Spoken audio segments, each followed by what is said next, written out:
Dieu vous dit aujourd'hui, « Quand vous n'en pourrez plus, je vous soutiendrai ».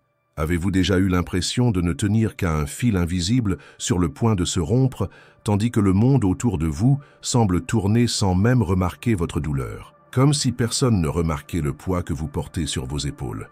Il y a des moments où votre cœur hurle en silence, et vos larmes, même cachées, racontent des histoires de combat que personne ne voit.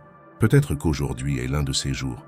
Peut-être êtes-vous à ce point où tout en vous crie « Je n'en peux plus ». Mais que se passerait-il si cet instant précis était l'instant où Dieu décidait de vous soutenir d'une manière qui dépasse la logique, qui va au-delà de ce que vous avez demandé? Ce message ne vous est pas parvenu par hasard. Il y a quelque chose que Dieu veut dire directement à votre cœur, et seuls ceux qui persévéreront jusqu'au bout comprendront la profondeur et la puissance transformatrice de cette révélation. Tu sais, il existe une vérité cachée depuis des siècles, un secret spirituel auquel peu ont accès. Et aujourd'hui, tu vas l'entendre. Car Dieu te voit. Il connaît chaque larme qui tombe sur ton oreiller, celle que tu caches à tout le monde. Il sait ce qui pèse en toi quand personne d'autre ne peut comprendre.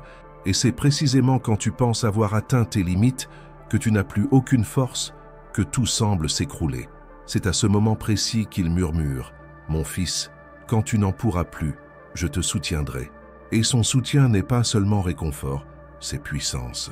C'est une force qui renaît dans ta faiblesse. C'est une guérison qui se manifeste quand tout semble perdu. C'est une réponse qui arrive en silence. C'est une présence au cœur de la douleur. Vous n'êtes pas ici par hasard. Ce n'est pas un simple message YouTube. C'est une rencontre divine, un moment sacré entre vous et Dieu. Alors respirez profondément. Ouvrez votre cœur, laissez-vous imprégner de chaque mot, car il y a quelque chose que Jésus veut que vous entendiez avant de quitter cette vidéo.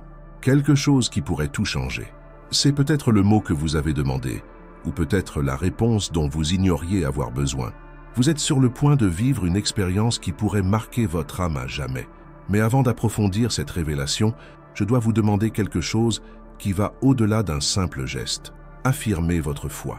Si ce message a déjà commencé à vous toucher, écrivez-le dans les commentaires. « Seigneur, j'ai besoin de ta nourriture ». Ce n'est pas une simple phrase, c'est un cri de l'âme, un acte de courage et le début de votre libération. En parlant, vous adoptez une position spirituelle. Vous dites au monde spirituel « Je crois encore, même quand je suis faible. J'espère encore, même quand tout semble perdu. » Et Dieu honore ceux qui restent dans la foi, même au milieu de la douleur. Si vous avez l'impression que ce message vous parle déjà, cliquez sur « J'aime ».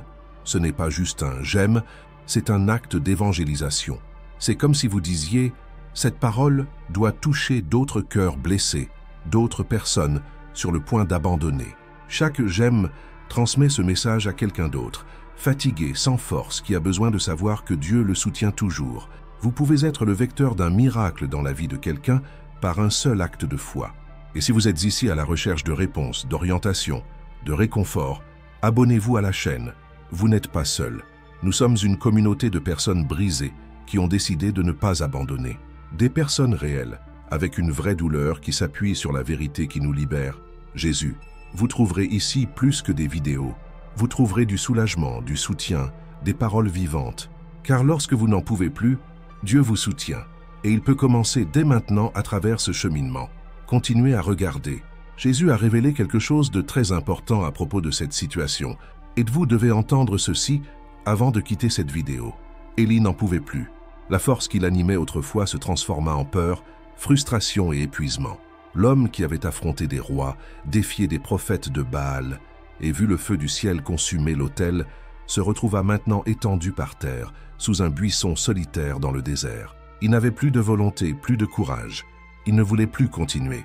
Il voulait juste s'arrêter. « C'est assez, Seigneur, dit-il. Rends-moi la vie. » 1 Roi 19, 4. Ces mots ne venaient pas d'un faible, mais de quelqu'un qui avait tout donné et qui sentait pourtant que ce n'était pas suffisant. Élie avait atteint ses limites. Et si vous êtes ici à lire ceci, les larmes aux yeux, c'est peut-être parce que vous les avez atteintes aussi. Vous avez dit, même silencieusement, « Je n'en peux plus ». Il existe un endroit où la douleur et l'épuisement deviennent insupportables, un endroit où même les plus forts cèdent. Élie était là, vous pouvez y être. Et c'est précisément dans ce lieu, le plus sec, le plus sombre, le plus silencieux, que Dieu décide d'intervenir. Il ne réprimande pas Élie. Il n'exige pas plus de foi. Il n'exige pas d'explication. Dieu envoie simplement un ange. Et l'ange n'apporte ni sermon, ni correction. Il apporte du pain chaud et de l'eau. Il apporte de l'attention. Il apporte de la nourriture. Le texte dit « Il se coucha sous le genêt et s'endormit. Soudain, un ange le toucha et lui dit « Lève-toi, mange ». 1 Rois 19:5. Combien de fois associons-nous l'action de Dieu à des moments de gloire, des miracles magnifiques, une délivrance immédiate? Mais ici, l'action de Dieu est une touche sur l'épaule, un morceau de pain sur le feu, une gorgée d'eau, c'est du repos. C'est un rappel silencieux qu'il n'exige pas de vous une force physique pour être présent. Dieu sait quand vous n'en pouvez plus, et c'est précisément à ce moment-là qu'il vous soutient. Élie mangea, but et se rendormit. Et l'ange revint, car Dieu savait qu'un seul repas ne suffirait pas. Parfois, une seule vidéo, une seule prière, un seul mot ne suffisent pas. Parfois, on a besoin de la visite de Dieu plus d'une fois. Il ne vous abandonne pas la première fois que vous y pensez. Il revient, il insiste, car il sait que ce voyage a toujours un but, même quand vous n'en voyez plus le sens. Et si je vous disais que la plus grande erreur que vous puissiez commettre est de croire qu'être fatigué équivaut à être loin de Dieu? Beaucoup ont appris que le découragement est un signe de faiblesse spirituelle, que l'épuisement est un manque de foi. Mais la Bible montre le contraire. Même les prophètes les plus oints ont atteint le point d'épuisement. Cela ne signifie pas la défaite. Cela signifie que vous êtes humain et que Dieu ne vous demande pas de tout porter seul. Élie a été soutenu non pas pour retourner immédiatement au sommet de la montagne, mais pour se reposer. Car il y a de la force dans le repos, il y a de la foi dans le repos, il y a de la guérison dans le silence. Et lorsque tout semble s'effondrer, lorsque vous vous retrouvez sans fondement, sans direction, sans voie, c'est alors que Dieu arrive avec ce dont vous avez vraiment besoin. La nourriture juste, dans la juste mesure, au moment parfait. Ce qu'Élie a découvert sous le genévrier est la même chose que vous pouvez découvrir aujourd'hui. La fin du chemin pour vous n'est que le début de l'action de Dieu. Alors que vous pensez que tout s'est effondré, il prépare déjà la nourriture qui vous redonnera des forces. Ce n'est pas la fin, c'est l'intervalle sacré entre l'effondrement et une nouvelle direction. Élie pensait sa mission terminée, mais c'est précisément après cet instant d'épuisement que Dieu l'a conduit vers une nouvelle montagne, vers une nouvelle révélation. Et le plus marquant, c'est que Dieu ne s'est pas révélé à lui par le feu ou un tremblement de terre, mais par un doux murmure. Cela nous enseigne quelque chose de précieux. La nourriture de Dieu ne vient pas toujours dans une explosion. Parfois, il murmure.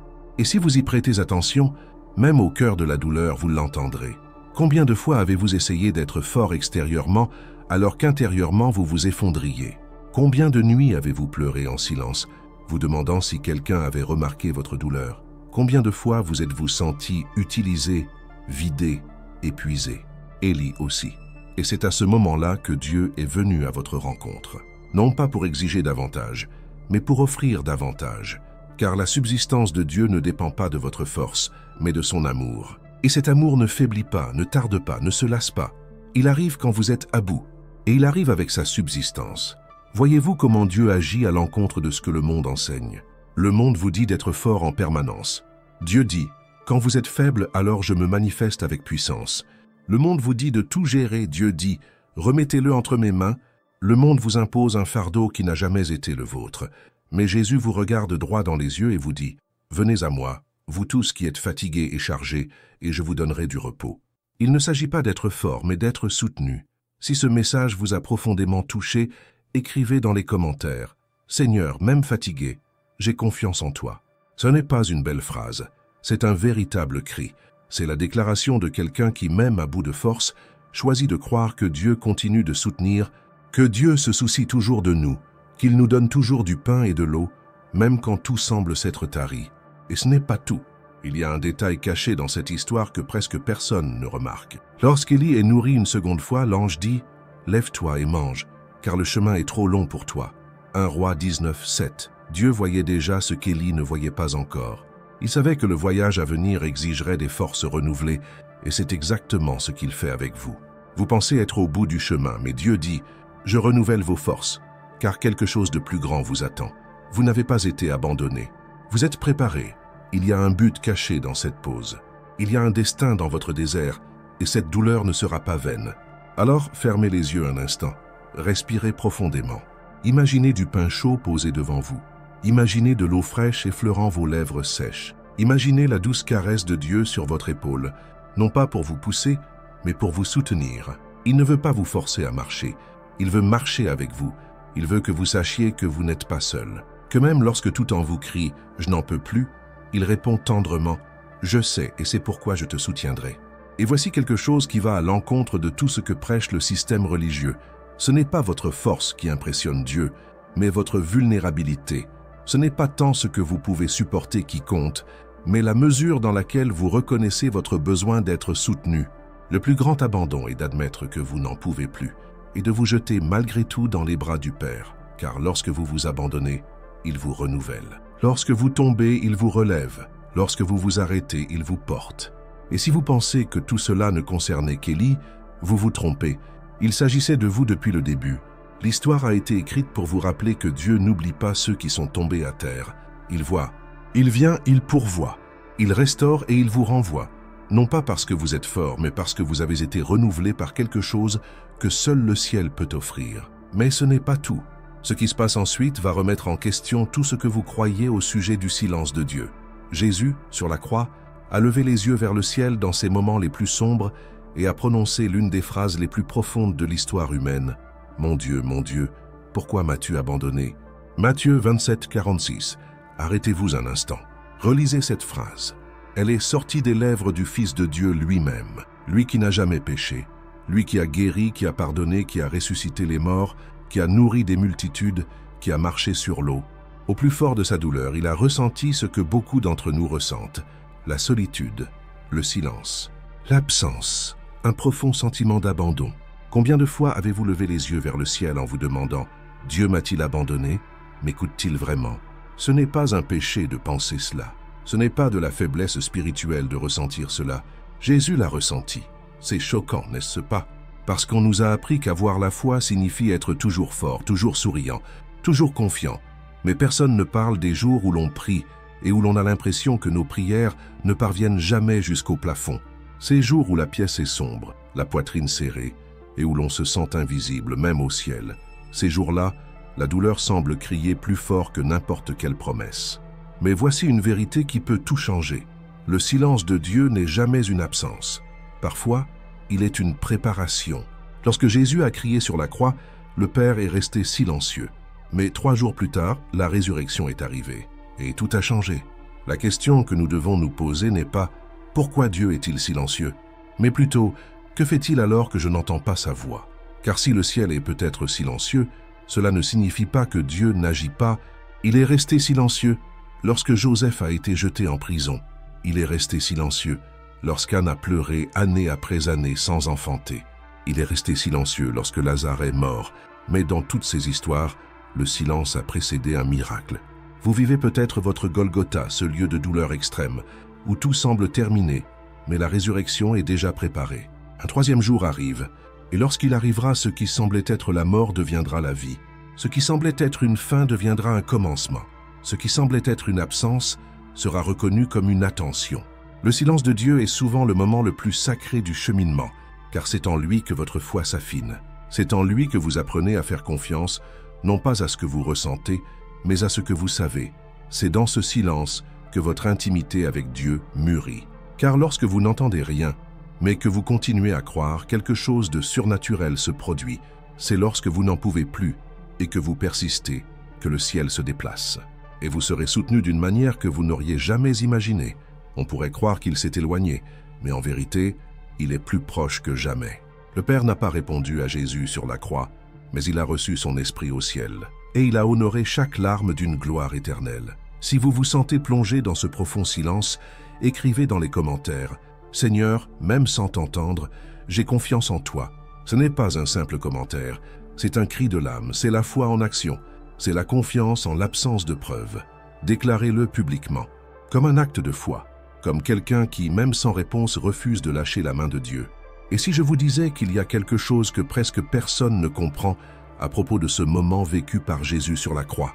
Beaucoup ne voient que la souffrance, la douleur, l'abandon, mais peu réalisent que là, Jésus accomplissait une prophétie écrite des siècles plus tôt.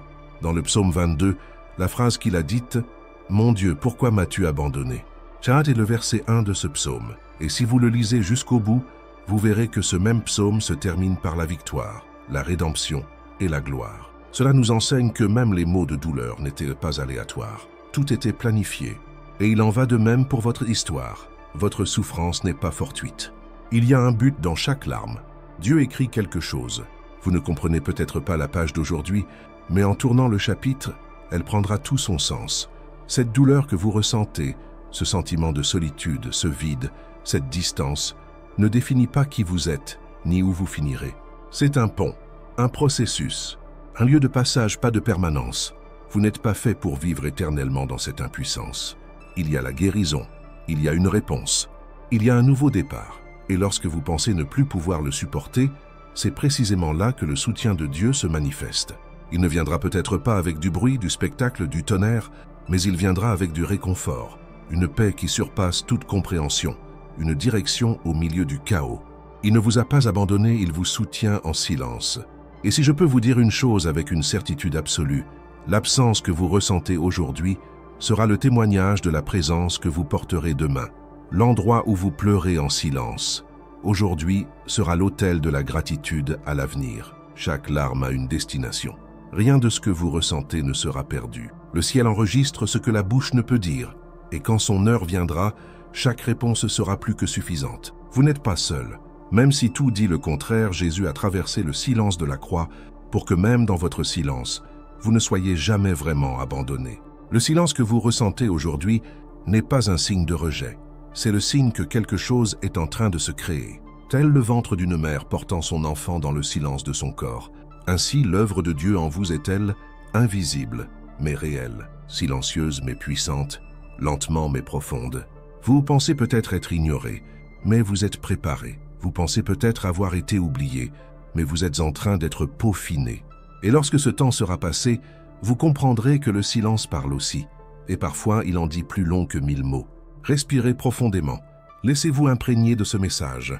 Fermez les yeux un instant et imaginez Jésus là, suspendu à la croix, entouré de moqueurs, trahi par ses amis, blessé de toutes les manières, et pourtant, au milieu de tout cela, abandonnant sa vie au Père. C'est cela la foi, c'est cela l'abandon, c'est cela l'amour. Et c'est ce même Jésus qui est avec vous, qui comprend votre douleur, qui connaît votre silence, qui compatit à vos questions sans réponse, qui reste à vos côtés quand personne d'autre ne comprend ce qui se passe en vous.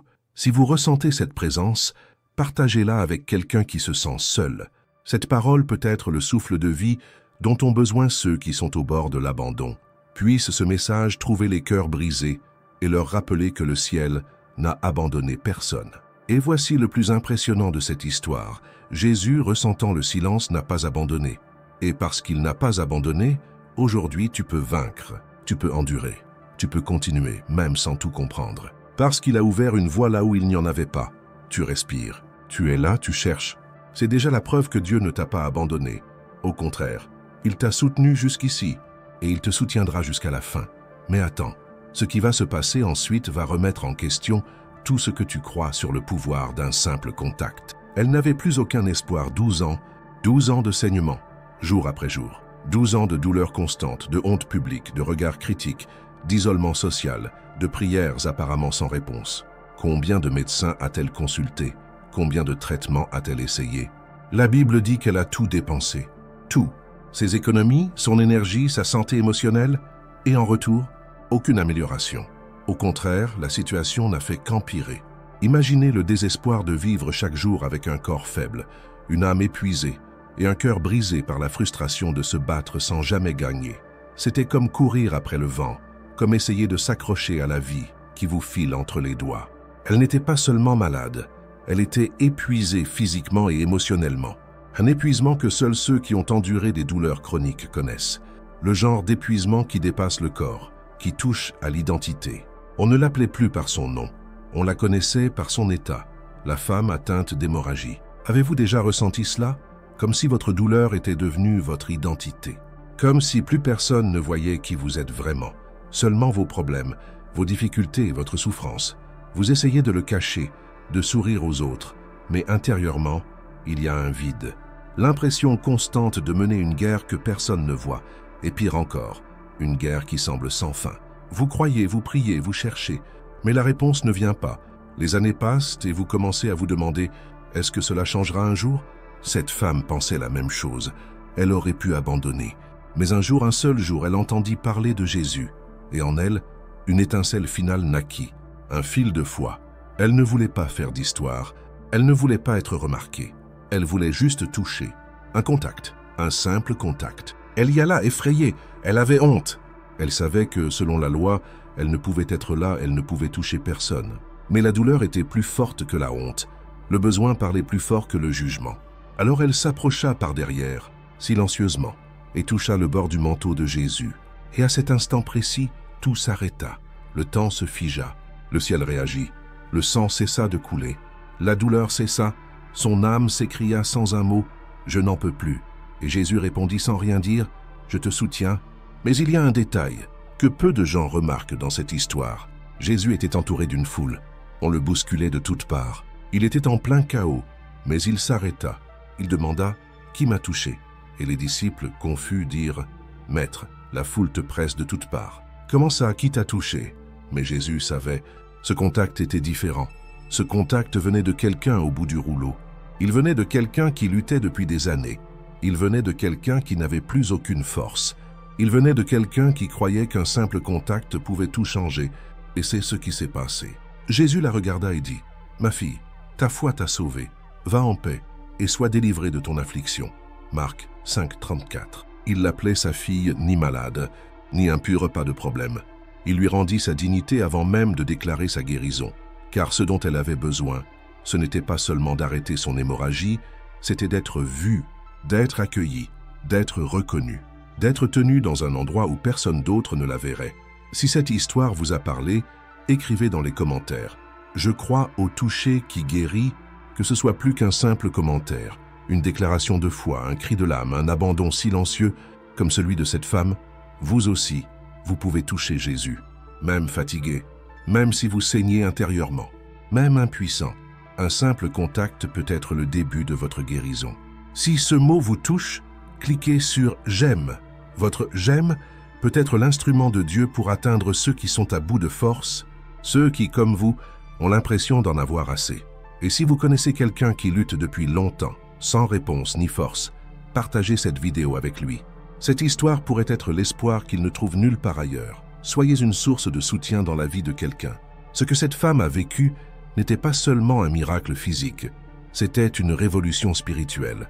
Car pendant des années, elle était invisible, rejetée, marquée. Mais d'un seul contact, tout a changé. Et si je vous disais que ce même pouvoir est à votre disposition aujourd'hui, peu importe depuis combien de temps vous souffrez, peu importe votre faiblesse, un seul contact peut encore tout changer. Pas besoin de beaucoup de foi. Il suffit d'une décision, d'un mouvement, d'un pas vers ce que le monde a déjà abandonné. Car Dieu n'a pas abandonné. Il vous voit, il vous entend. Et même lorsque vous pensez ne plus pouvoir le supporter, il s'approche. Et sa force se libère dès l'instant où vous le touchez, avec foi, avec vérité, avec abandon. Il est important de le dire, ce n'est pas le contact qui a guéri cette femme, c'est la foi. C'est ce qui se cachait derrière le geste. Et c'est ce que Dieu recherche aussi en vous. Il n'attend pas la perfection, une sainteté irréprochable ou une force inébranlable. Il attend la vérité et un cœur brisé, un désir sincère d'être restauré. Il répond à la sincérité, il répond à la faiblesse sincère. Il répond quand vous cessez de faire semblant et que vous vous mettez à crier. Et si vous êtes arrivé jusqu'ici avec le sentiment d'avoir tout essayé, d'avoir cherché partout, d'avoir épuisé toutes vos forces, sachez ceci, vous êtes au point exact où les miracles se produisent, car lorsque vos forces s'épuisent, le ciel intervient. Quand la médecine dit « nous ne pouvons plus rien faire », Jésus dit « ma grâce te suffit ». Quand vous êtes à court de ressources, d'idées ou de courage, Dieu intervient et vous soutient.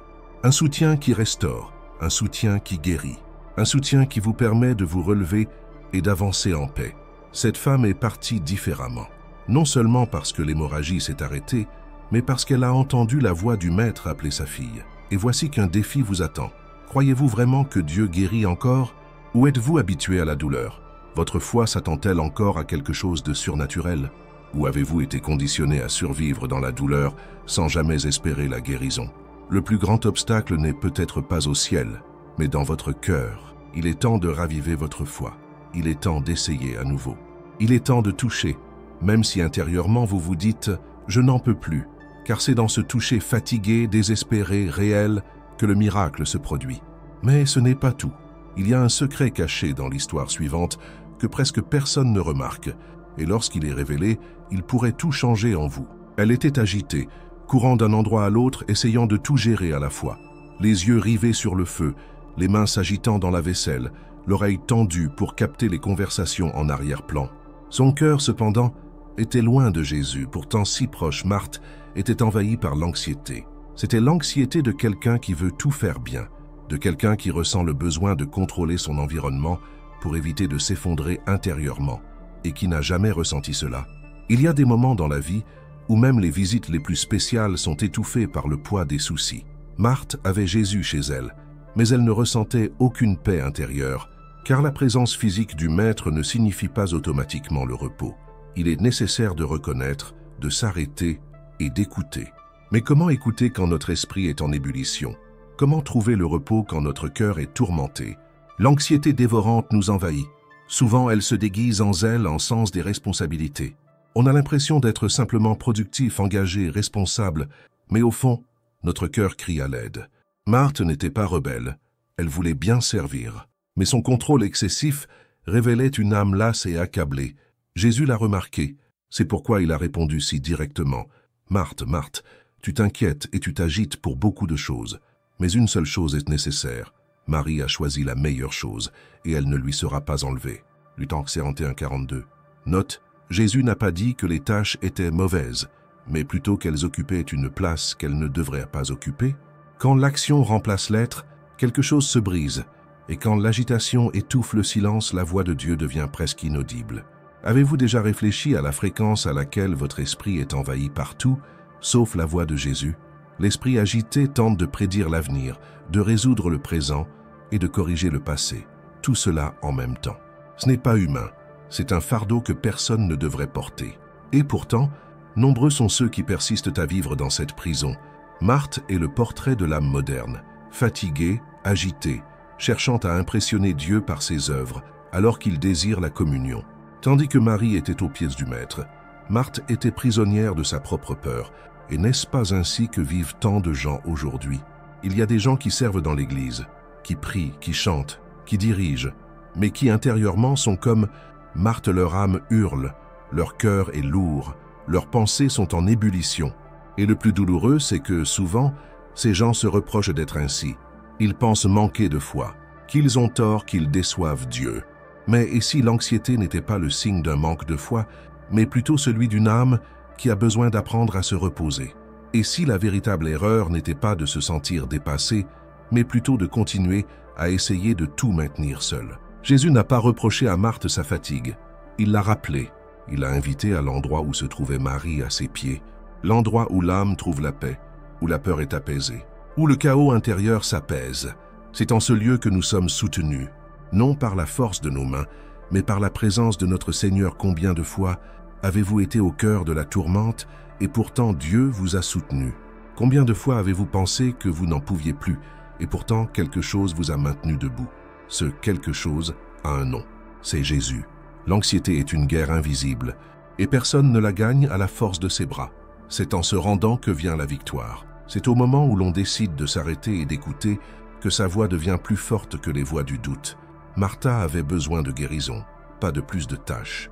Et c'est peut-être exactement ce dont vous avez besoin aujourd'hui. Pas plus de responsabilité, mais un peu de paix. Une étreinte du ciel, un murmure qui dit « Je suis là, je tiens à toi.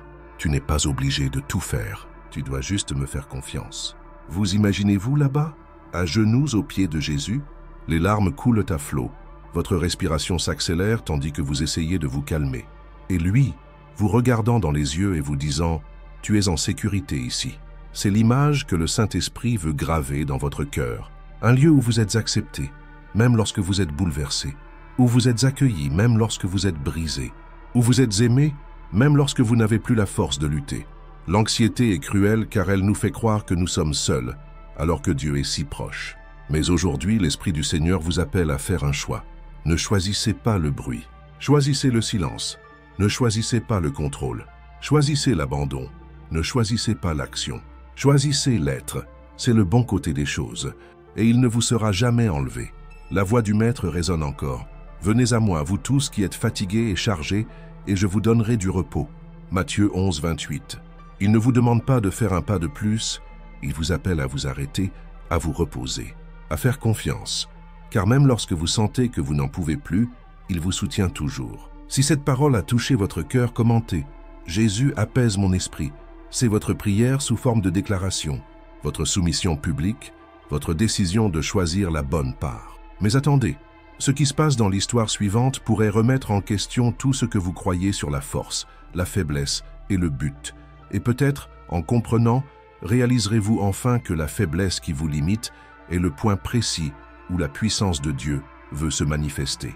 Il est allongé, les yeux ouverts, fixant le plafond comme s'il cherchait des réponses qui ne viendraient pas. Le silence de la nuit hurle plus fort que tous les bruits du jour. L'horloge semble se moquer de chaque seconde qui passe, et le sommeil, ce visiteur autrefois familier, refuse désormais de s'installer. Son esprit ne s'arrête pas. Pensées incontrôlées, souvenirs douloureux, inquiétudes pour le lendemain, peurs qui surgissent lorsque tout autour de lui se tait.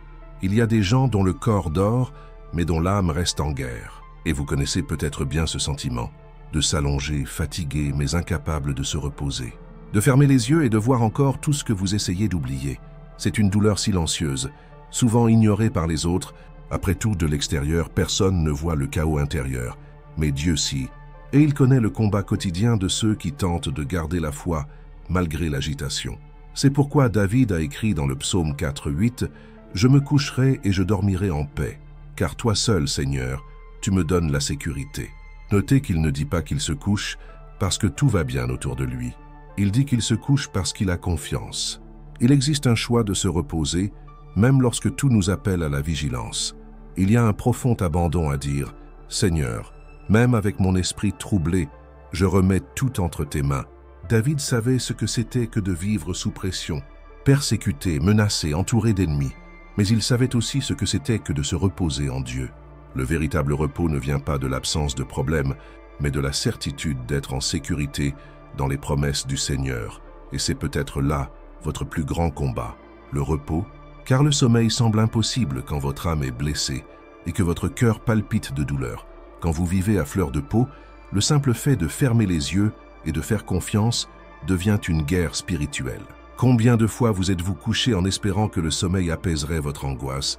Combien de nuits avez-vous fini par pleurer en silence, car personne ne semblait remarquer l'ampleur de votre combat? Parfois, le plus grand champ de bataille est l'oreiller. Sur lui, nous versons des larmes que personne ne voit. Sur lui, nous sommes confrontés à tout ce que nous essayons d'ignorer pendant la journée. Et c'est là, dans cet espace de vulnérabilité, que Dieu veut vous trouver. Car lorsque vous sentez que vous n'en pouvez plus, c'est là qu'il vous soutient. Il n'est pas un Dieu distant. Il est un Père présent. Un Père qui entre dans la chambre noire de votre âme et vous dit « Mon enfant, je suis là ». Avez-vous déjà vécu ce genre de prière où il n'y a pas de mots, seulement des soupirs? Ces moments où la lassitude est si grande que la seule requête qui sort de vos lèvres est « Aide-moi, Seigneur ». Car c'est précisément dans cette prière brisée qu'œuvre le Saint-Esprit. Romains 8, 26 nous rappelle que l'Esprit nous aide dans notre faiblesse. Nous ne savons pas prier, mais l'Esprit lui-même intercède pour nous par des soupirs inexprimables. Voilà un réconfort pour ceux qui ont le sentiment d'avoir prié de tout leur cœur et n'ont plus la force de prier. Il y a un secret caché dans ce chaos intérieur, et peu le réalise. L'ennemi essaie de vous voler votre sommeil, car il sait que le repos vous rend plus fort. Il sait que les nuits blanches engendrent des journées déséquilibrées, et que ces journées déséquilibrées engendrent des décisions hâtives. C'est pourquoi il sème la peur, l'insécurité, la douleur et des pensées paralysantes. Mais ce à quoi il ne s'attendait pas, c'est que, même au cœur de ces ténèbres, vous choisiriez de faire confiance. Et cette confiance est puissante, car la foi n'est pas l'absence de lutte, c'est rester fidèle même en tremblant intérieurement. Jésus savait que nous vivrions des nuits comme celle-ci. Dans Jean 14, 27, il déclare « Je vous laisse la paix, je vous donne ma paix. Je ne vous donne pas comme le monde donne. Que votre cœur ne se trouble point et ne s'alarme point. La paix du Christ ne dépend ni de remèdes, ni de circonstances idéales, ni de certitudes humaines. C'est une paix qui imprègne même lorsque le chaos ne s'est pas encore dissipé. C'est une paix qui agit d'abord de l'intérieur, puis transforme l'extérieur. Et cette paix est à votre disposition. Non pas comme une théorie, mais comme une expérience réelle, vivante et présente. David a écrit ce verset parce qu'ils savaient que la confiance en Dieu peut apaiser l'esprit le plus agité. Cela ne signifie pas que les problèmes disparaissent, mais qu'ils perdent leur pouvoir de domination. En apprenant à soumettre son esprit au contrôle de l'esprit, on dort même lorsque le monde s'écroule. Parce qu'on comprend qu'il existe un être supérieur qui maintient tout en place. Vous n'êtes pas seul dans cette insomnie, vous n'êtes pas seul dans cette guerre mentale. Dieu n'ignore ni vos larmes, ni les pensées qui tentent de vous détruire. Il connaît chaque détail de ce qui se passe en vous, et plus encore, il se soucie de vous. La douleur qui vous étouffe ne passe pas inaperçue au ciel. L'oreiller trempé de larmes est un autel pour lui. Et c'est sur cet autel qu'il apporte la guérison. C'est là qu'il insuffle l'espoir. C'est là qu'il dit « Je te soutiens, je suis ton repos ». Si ce mot vous a touché de quelque façon que ce soit, écrivez dans les commentaires « Seigneur, règne sur mes pensées ». Que ce soit votre cri ce soir, votre déclaration de foi, votre acte d'abandon. Et voici la partie la plus impressionnante de ce voyage. Car lorsque la peur du lendemain tente de paralyser votre âme, la présence de Jésus a encore le pouvoir de faire taire chaque tempête, y compris celle que personne ne voit. Le vent soufflait avec fureur, et les vagues se dressaient tels des murs menaçants, prêtes à tout engloutir. Les disciples, habitués à la mer, tremblaient maintenant comme des enfants impuissants. Le bateau tanguait violemment, et l'obscurité de la nuit accentuait encore leur sentiment d'impuissance. La peur leur serrait la poitrine. Ce n'était pas une peur ordinaire, c'était celle qui paralyse, fait battre le cœur à tout rompre, anéantit l'espoir. Au milieu de la tempête, tout ce qui semblait sûr commence à s'effondrer, et c'est peut-être exactement ce que vous ressentez pour demain. La peur de l'avenir est une tempête silencieuse. On se réveille, mais sans ressentir la paix. On vit, mais le cœur lourd. On fait des projets, mais sans être convaincu que quelque chose de bon puisse arriver. Parfois, c'est le diagnostic médical qui n'est pas encore tombé. D'autres fois, c'est la dette qui s'alourdit, le mariage qui se refroidit, l'enfant qui s'éloigne.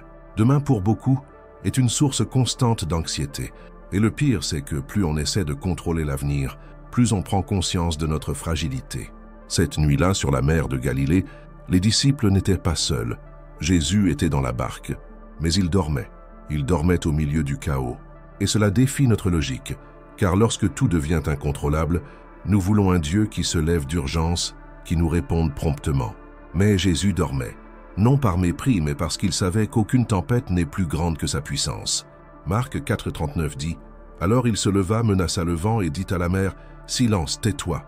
Le vent cessa, et il y eut un grand calme. C'est l'une des scènes les plus puissantes des Écritures, car elle montre que même lorsque nous avons l'impression que le ciel est silencieux, la présence de Jésus est toujours présente. De plus, il lui suffit d'une parole pour tout changer.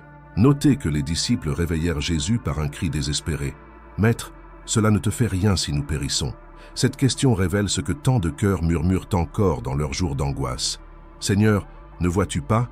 Cela ne te fait rien. » Et c'est là l'erreur. Interpréter le silence de Dieu comme de l'indifférence est un piège dangereux. La peur du lendemain est alimentée par ces voix qui murmurent « Tu n'y arriveras pas, tout ira mal, tu perdras tout, personne ne t'aidera ». Ce sont ces mensonges qui créent des tempêtes dans l'âme. Mais Jésus, d'une seule phrase, a apaisé la mer et le vent, et il continue de le faire aujourd'hui. Quelle que soit l'ampleur de votre incertitude, il demeure le Dieu qui vous soutient. Demain peut paraître intimidant, mais vous ne l'affronterez pas seul. Peut-être essayez-vous de tout maintenir, d'être fort pour tous, mais vous avez l'impression de ne tenir qu'à un fil. Vous priez même, mais vous vous demandez si vos paroles ont une portée. Et au fond, la peur de l'échec, de la perte, de ne pas réussir, a envahi votre cœur. Mais il y a une vérité à retenir. Dieu n'est pas touché par la force de votre désespoir, mais par la profondeur de votre foi. Et la foi n'est pas l'absence de peur, c'est la confiance, même lorsque votre cœur tremble. Jésus n'a pas promis l'absence de tempête, mais il a promis d'être avec nous dans les tempêtes. Il a promis de nous soutenir quand nous n'aurions plus aucun recours.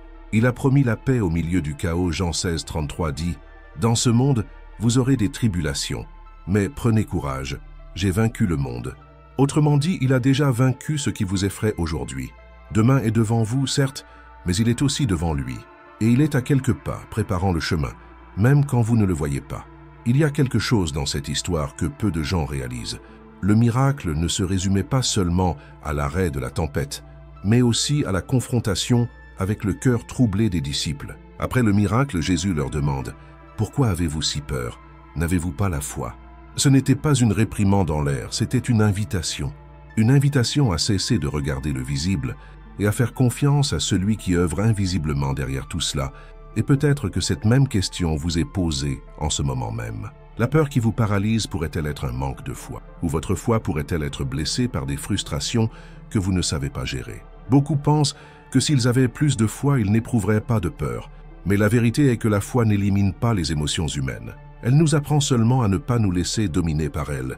C'est pourquoi vous pouvez craindre le lendemain, tout en choisissant de croire que Dieu vous soutiendra. Ce choix est spirituel. C'est une guerre intérieure, une décision quotidienne. Avez-vous déjà pensé que Dieu profite peut-être de cet instant pour vous apprendre à faire confiance et non à contrôler? Car le contrôle est l'illusion qui alimente notre anxiété. La confiance, en revanche, nous libère. En remettant deux mains entre les mains du Créateur, vous comprenez que la tempête peut faire rage, mais qu'elle ne définit pas votre destin. Celui qui le fait est celui qui apaise la mer d'un seul mot, et ce mot est à votre disposition aujourd'hui. Si ce message vous a touché, commentez « Je choisis de faire confiance, même quand j'ai peur ». Cette simple phrase peut être votre arme spirituelle contre l'anxiété qui vous freine. Dites-la avec foi, comme un cri de votre âme, comme un abandon total à Dieu qui vous soutient.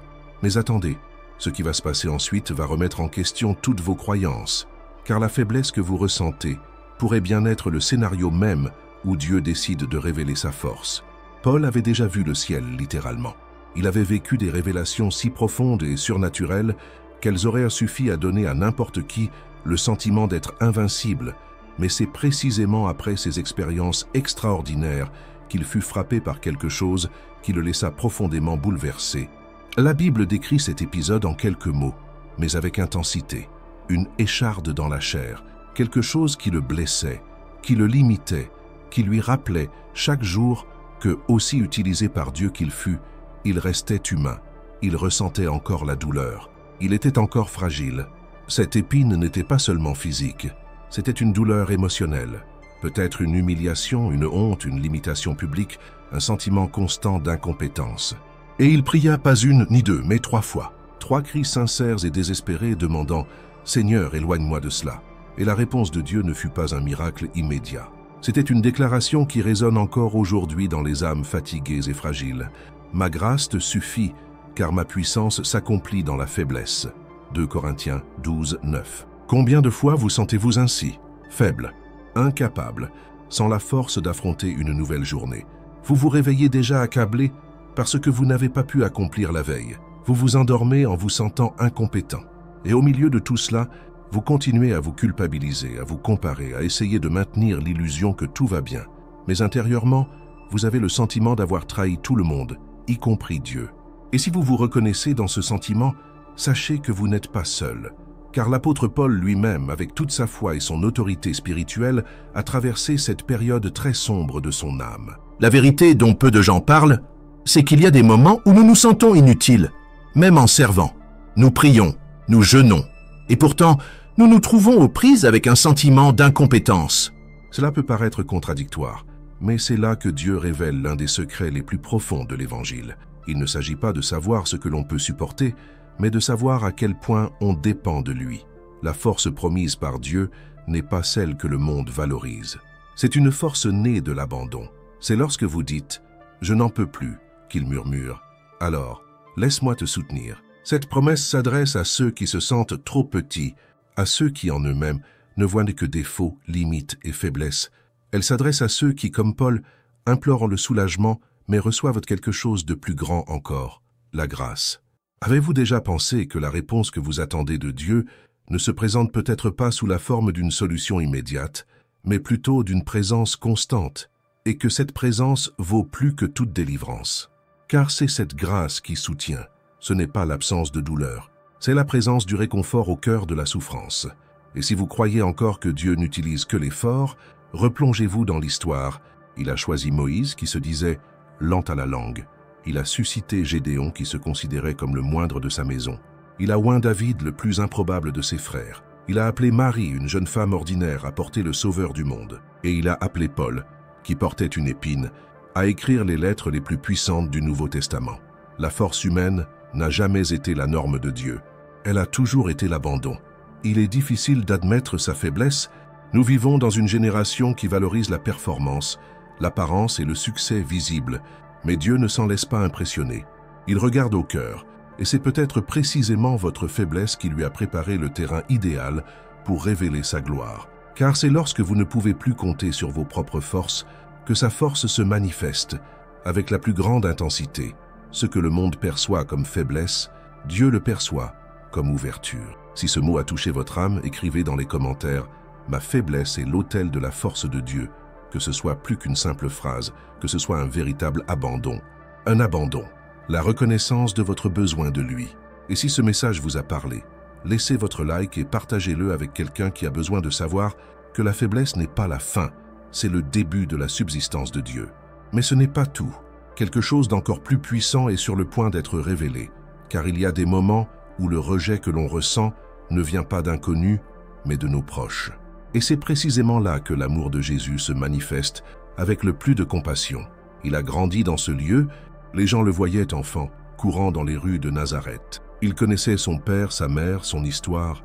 Il était charpentier, le fils de Joseph. Rien en lui ne semblait extraordinaire aux yeux du commun des mortels. Et c'est précisément pourquoi, lorsqu'il se leva pour enseigner à la synagogue, lorsqu'il ouvrit la bouche avec des paroles de sagesse que personne n'avait jamais entendues, leurs regards commencèrent à se fermer. Ce qui avait été de l'admiration se transforma vite en rejet, car pour beaucoup, Jésus n'était rien de plus qu'un de plus. Comment quelqu'un issu d'eux pouvait-il exercer une telle autorité? Jean 1,11 dit « Il est venu chez les siens, et les siens ne l'ont pas reçu. Il n'y a pas de douleur plus profonde que d'être rejeté par ceux qui devraient nous accueillir. C'est plus qu'un « nous ne t'acceptons pas ». C'est comme s'entendre dire « tu n'es pas digne de notre amour ». Vous connaissez peut-être bien ce sentiment. Peut-être que la blessure qui saigne encore en vous ne vient pas de vos ennemis, mais de ceux que vous aimiez le plus. Il pouvait s'agir de votre famille, de vos amis, de votre église, ou même d'une personne que vous admiriez profondément. Et lorsque le rejet vous touche de près, il déchire l'âme d'une manière qu'aucun mot ne peut à lui seul guérir. La blessure du rejet se cache souvent derrière un masque. La personne rejetée essaie d'être forte, de sourire, de cacher son sang. Mais elle sait, elle ressent. Et la question qui la hante le plus est « Qu'est-ce qui ne va pas chez moi ?» Et c'est à ce moment-là que beaucoup abandonnent. Ils renoncent à s'intégrer, ils renoncent à faire confiance. Ils renoncent à croire qu'ils méritent d'être aimés, car le rejet a ce pouvoir cruel de transformer notre identité. Il nous donne l'impression de ne pas être à la hauteur, de ne jamais être acceptés, que malgré tous nos efforts, quelque chose ne va pas chez nous. Mais voici la vérité qui change tout. Jésus vous comprend comme personne d'autre, il l'a vécu. Et plus d'une fois, il a été rejeté à Nazareth, trahi par Judas, renié par Pierre, abandonné par presque tout le monde. Le Fils de Dieu, l'amour même incarné, a été traité comme un étranger dans sa propre maison. Et savez-vous ce qu'il a fait face à cela? Il n'est pas devenu amer. Il n'a pas abandonné sa mission. Il ne s'est pas apitoyé sur son sort. Au contraire, il a continué à aimer. Il a continué à guérir. Il est resté inébranlable, car son identité ne résidait pas dans la reconnaissance des hommes, mais dans l'amour du Père. N'est-ce pas ce que le Saint-Esprit veut vous rappeler aujourd'hui? Que votre valeur ne réside pas dans ce que les gens disent de vous, mais dans ce que Dieu a déclaré à votre sujet? Qu'être rejeté par les gens ne signifie pas que vous avez été rejeté par Dieu, et plus encore, qu'il y a un but même dans la douleur du rejet. Car c'est après cet épisode de Nazareth que Jésus a commencé à manifester le royaume encore plus profondément. Il n'est pas resté prisonnier de ceux qui l'ont rejeté. Il s'est tourné vers ceux qui avaient soif. Et c'est peut-être ce que vous devez faire aussi. Cessez d'essayer de convaincre ceux qui ont déjà décidé de ne pas vous valoriser et commencez à marcher avec ceux qui reconnaissent l'onction que Dieu a placée en vous. N'acceptez pas comme une vérité absolue ce que la douleur vous a enseigné. Le rejet tente de vous crier que vous êtes indigne d'amour, mais la croix répond « Je t'ai aimé d'un amour éternel ». Jérémie 31:3.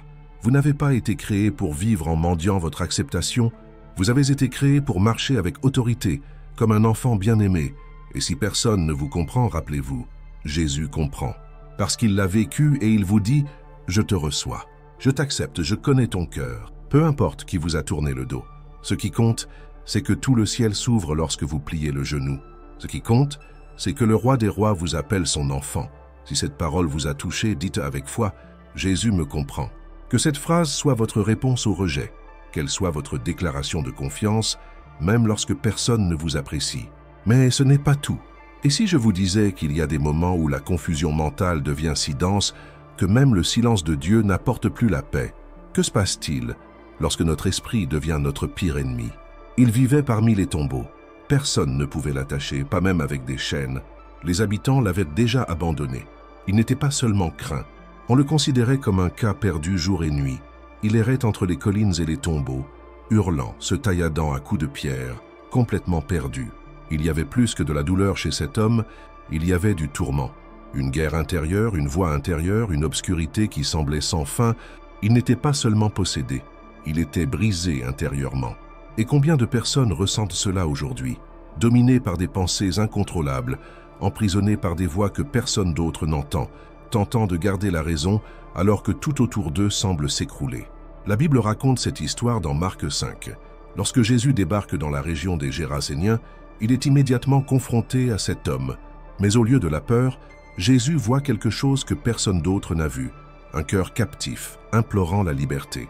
L'apparence était féroce, mais l'âme implorait l'aide. Et c'est ce qui rend cette rencontre si puissante, car peut-être, comme cet homme, n'avez-vous pas le courage de dire à voix haute que votre esprit est en plein chaos. Peut-être avez-vous pris l'habitude de cacher votre désespoir sous des sourires, mais à l'intérieur, il y a un champ de bataille, des pensées qui défilent, une culpabilité constante, une peur inexpliquée, un désir de disparaître, de cesser de penser et d'avoir la paix, ne serait-ce que pour un instant. Et voici la vérité dérangeante que beaucoup refusent d'admettre. Il y a des moments où le plus grand ennemi de la foi n'est ni le diable, ni le monde, ni les gens, c'est notre propre esprit. Quand nous sommes en guerre contre nos pensées, quand nous ne pouvons pas apaiser notre anxiété, quand les souvenirs du passé se mêlent à la peur de l'avenir, la vie devient un fardeau, l'âme se lasse, et le corps le ressent. Mais que diriez-vous si je vous disais que ce même Jésus qui a traversé la mer pour libérer cet homme vient aussi à vous? Marc 5,15 décrit ce qui s'est passé après la rencontre. Ils virent celui qui avait été possédé par un démon, assis, vêtu et dans son bon sens. Il ne s'agit pas seulement d'un miracle de délivrance spirituelle, c'est un miracle de restauration mentale. Cet homme n'a pas simplement repris ses esprits, il a été complètement transformé. Là où il y avait eu des cris, il y avait le silence. Là où il y avait eu la confusion, il y avait la clarté. Là où il y avait eu la douleur, il y avait maintenant la paix. Et c'est la promesse pour vous aujourd'hui. Votre esprit n'est pas irréparable. Votre chaos intérieur n'effraie pas Jésus. Il a traversé des tempêtes bien pires, et il n'est pas pressé. Il s'assiera à vos côtés, comme il l'a fait avec cet homme, et apportera la paix là où il y avait eu le tourment. Vous vous demandez peut-être, mais pourquoi mon esprit est-il ainsi? Pourquoi ne puis-je pas trouver la paix même en priant, même en essayant de faire confiance? Et voici une révélation qui peut tout changer. Nul besoin de tout contrôler pour trouver le repos. La véritable paix ne vient pas de l'absence de pensées difficiles. Elle vient de la présence de Jésus au milieu d'eux. Le Gadaréen n'a pas été guéri en comprenant. Il l'a été en s'abandonnant. Tandis qu'il luttait seul, le tourment continuait. Mais dès qu'il s'est jeté aux pieds de Jésus, tout a changé. Essayez-vous de gagner cette guerre mentale par vous-même. Croyez-vous que vous ne pouvez rien faire parce que votre douleur est trop grande? En vérité, aucune pensée n'est plus forte que la puissance du Saint-Esprit. Aucune oppression ne résiste à la présence de Jésus. Et même si votre esprit est perturbé, il peut tout remettre en place. Comment? Parfois par un simple toucher, parfois par un processus, mais toujours par l'amour. Si ce mot vous a interpellé et a réveillé quelque chose en vous, écrivez dans les commentaires « Seigneur, restaure mon esprit ». Que cette phrase soit votre prière d'abandon, votre déclaration de foi, votre réponse à la confusion.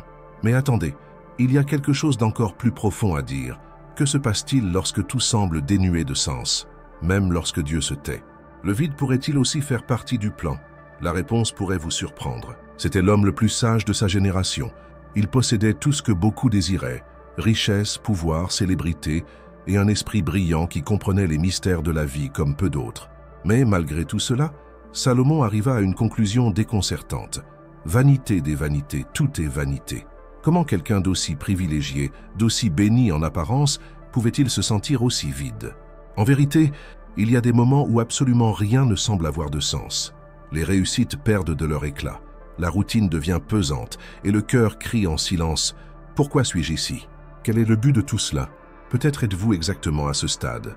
Vous n'êtes pas assez désespéré pour abandonner, Mais vous ne trouvez pas non plus de réelle motivation pour continuer. C'est comme si vous viviez en pilotage automatique, essayant de vous maintenir à flot, tout en vous demandant intérieurement si les choses auront un jour un sens. Le pire dans ce genre de douleur, c'est qu'elle ne hurle pas, elle vous engloutit. Elle ne se manifeste pas par les examens médicaux, mais elle vous consume lentement.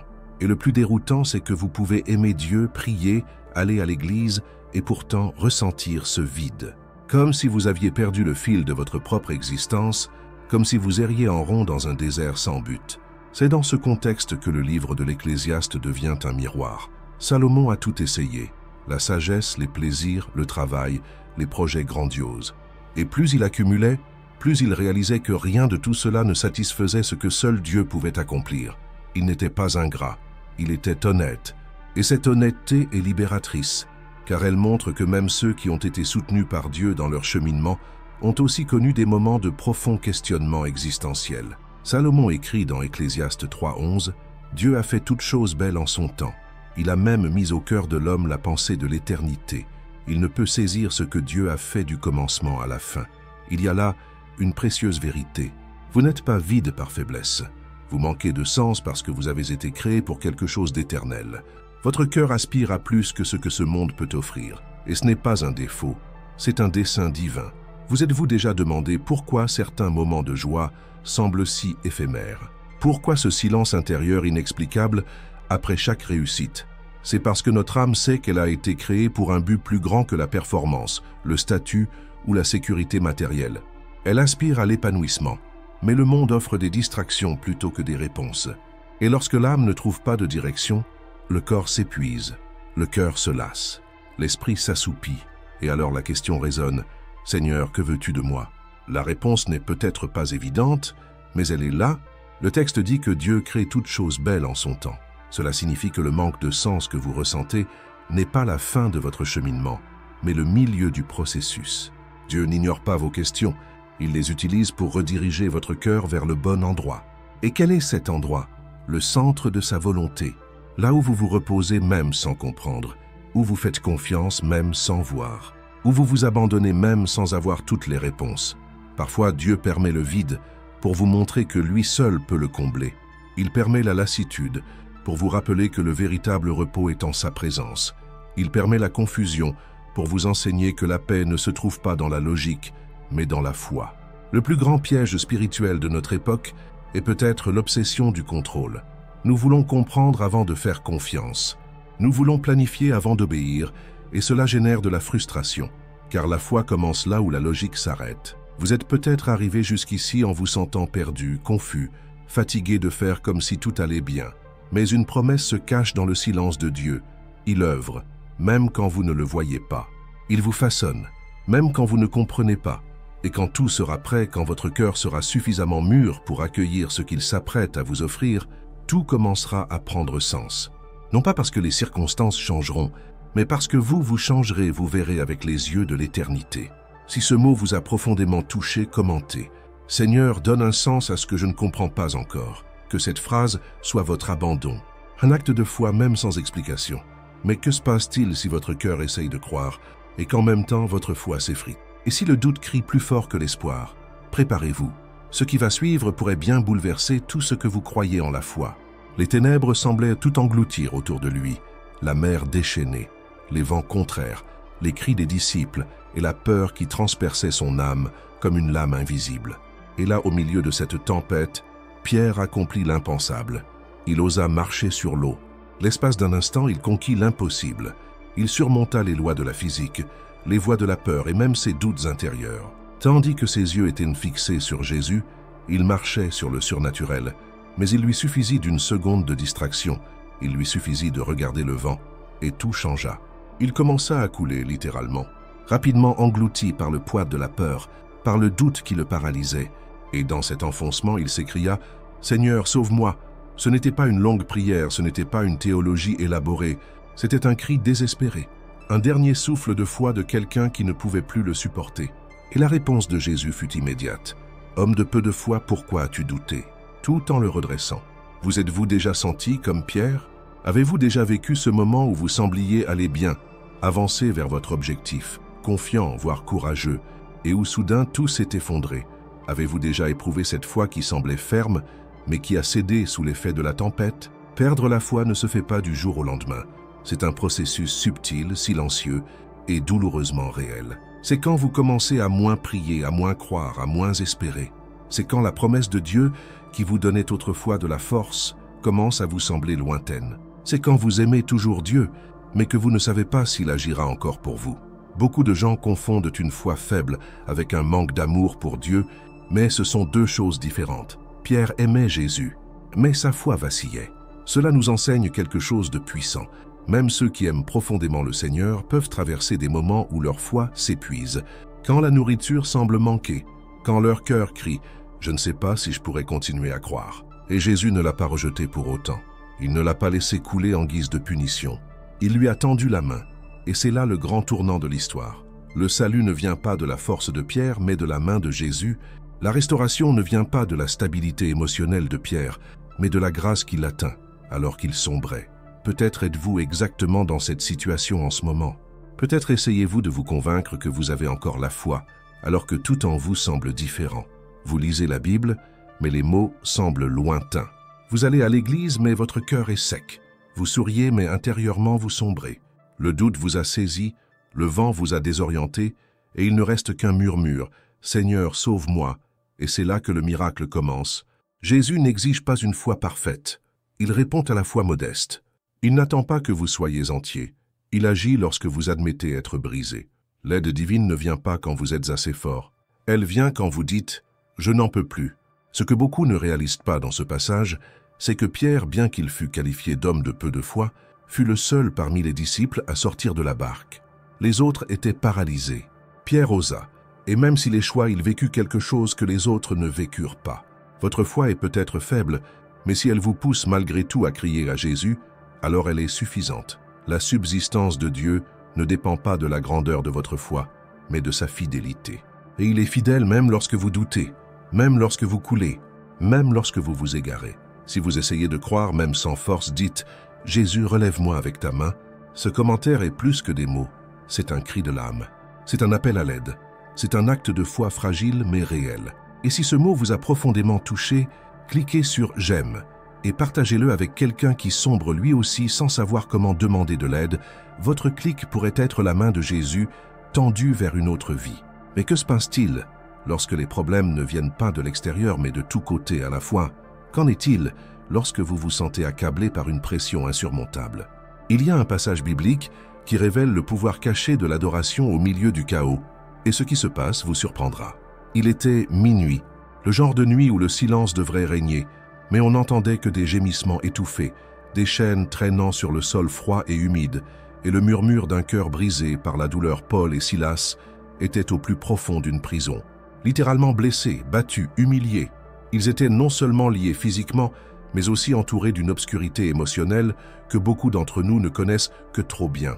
Le genre de pression qui vient de toutes parts, le poids d'un corps fatigué, une âme confuse, un avenir incertain, un esprit agité se demandant « Comment est-ce arrivé ?»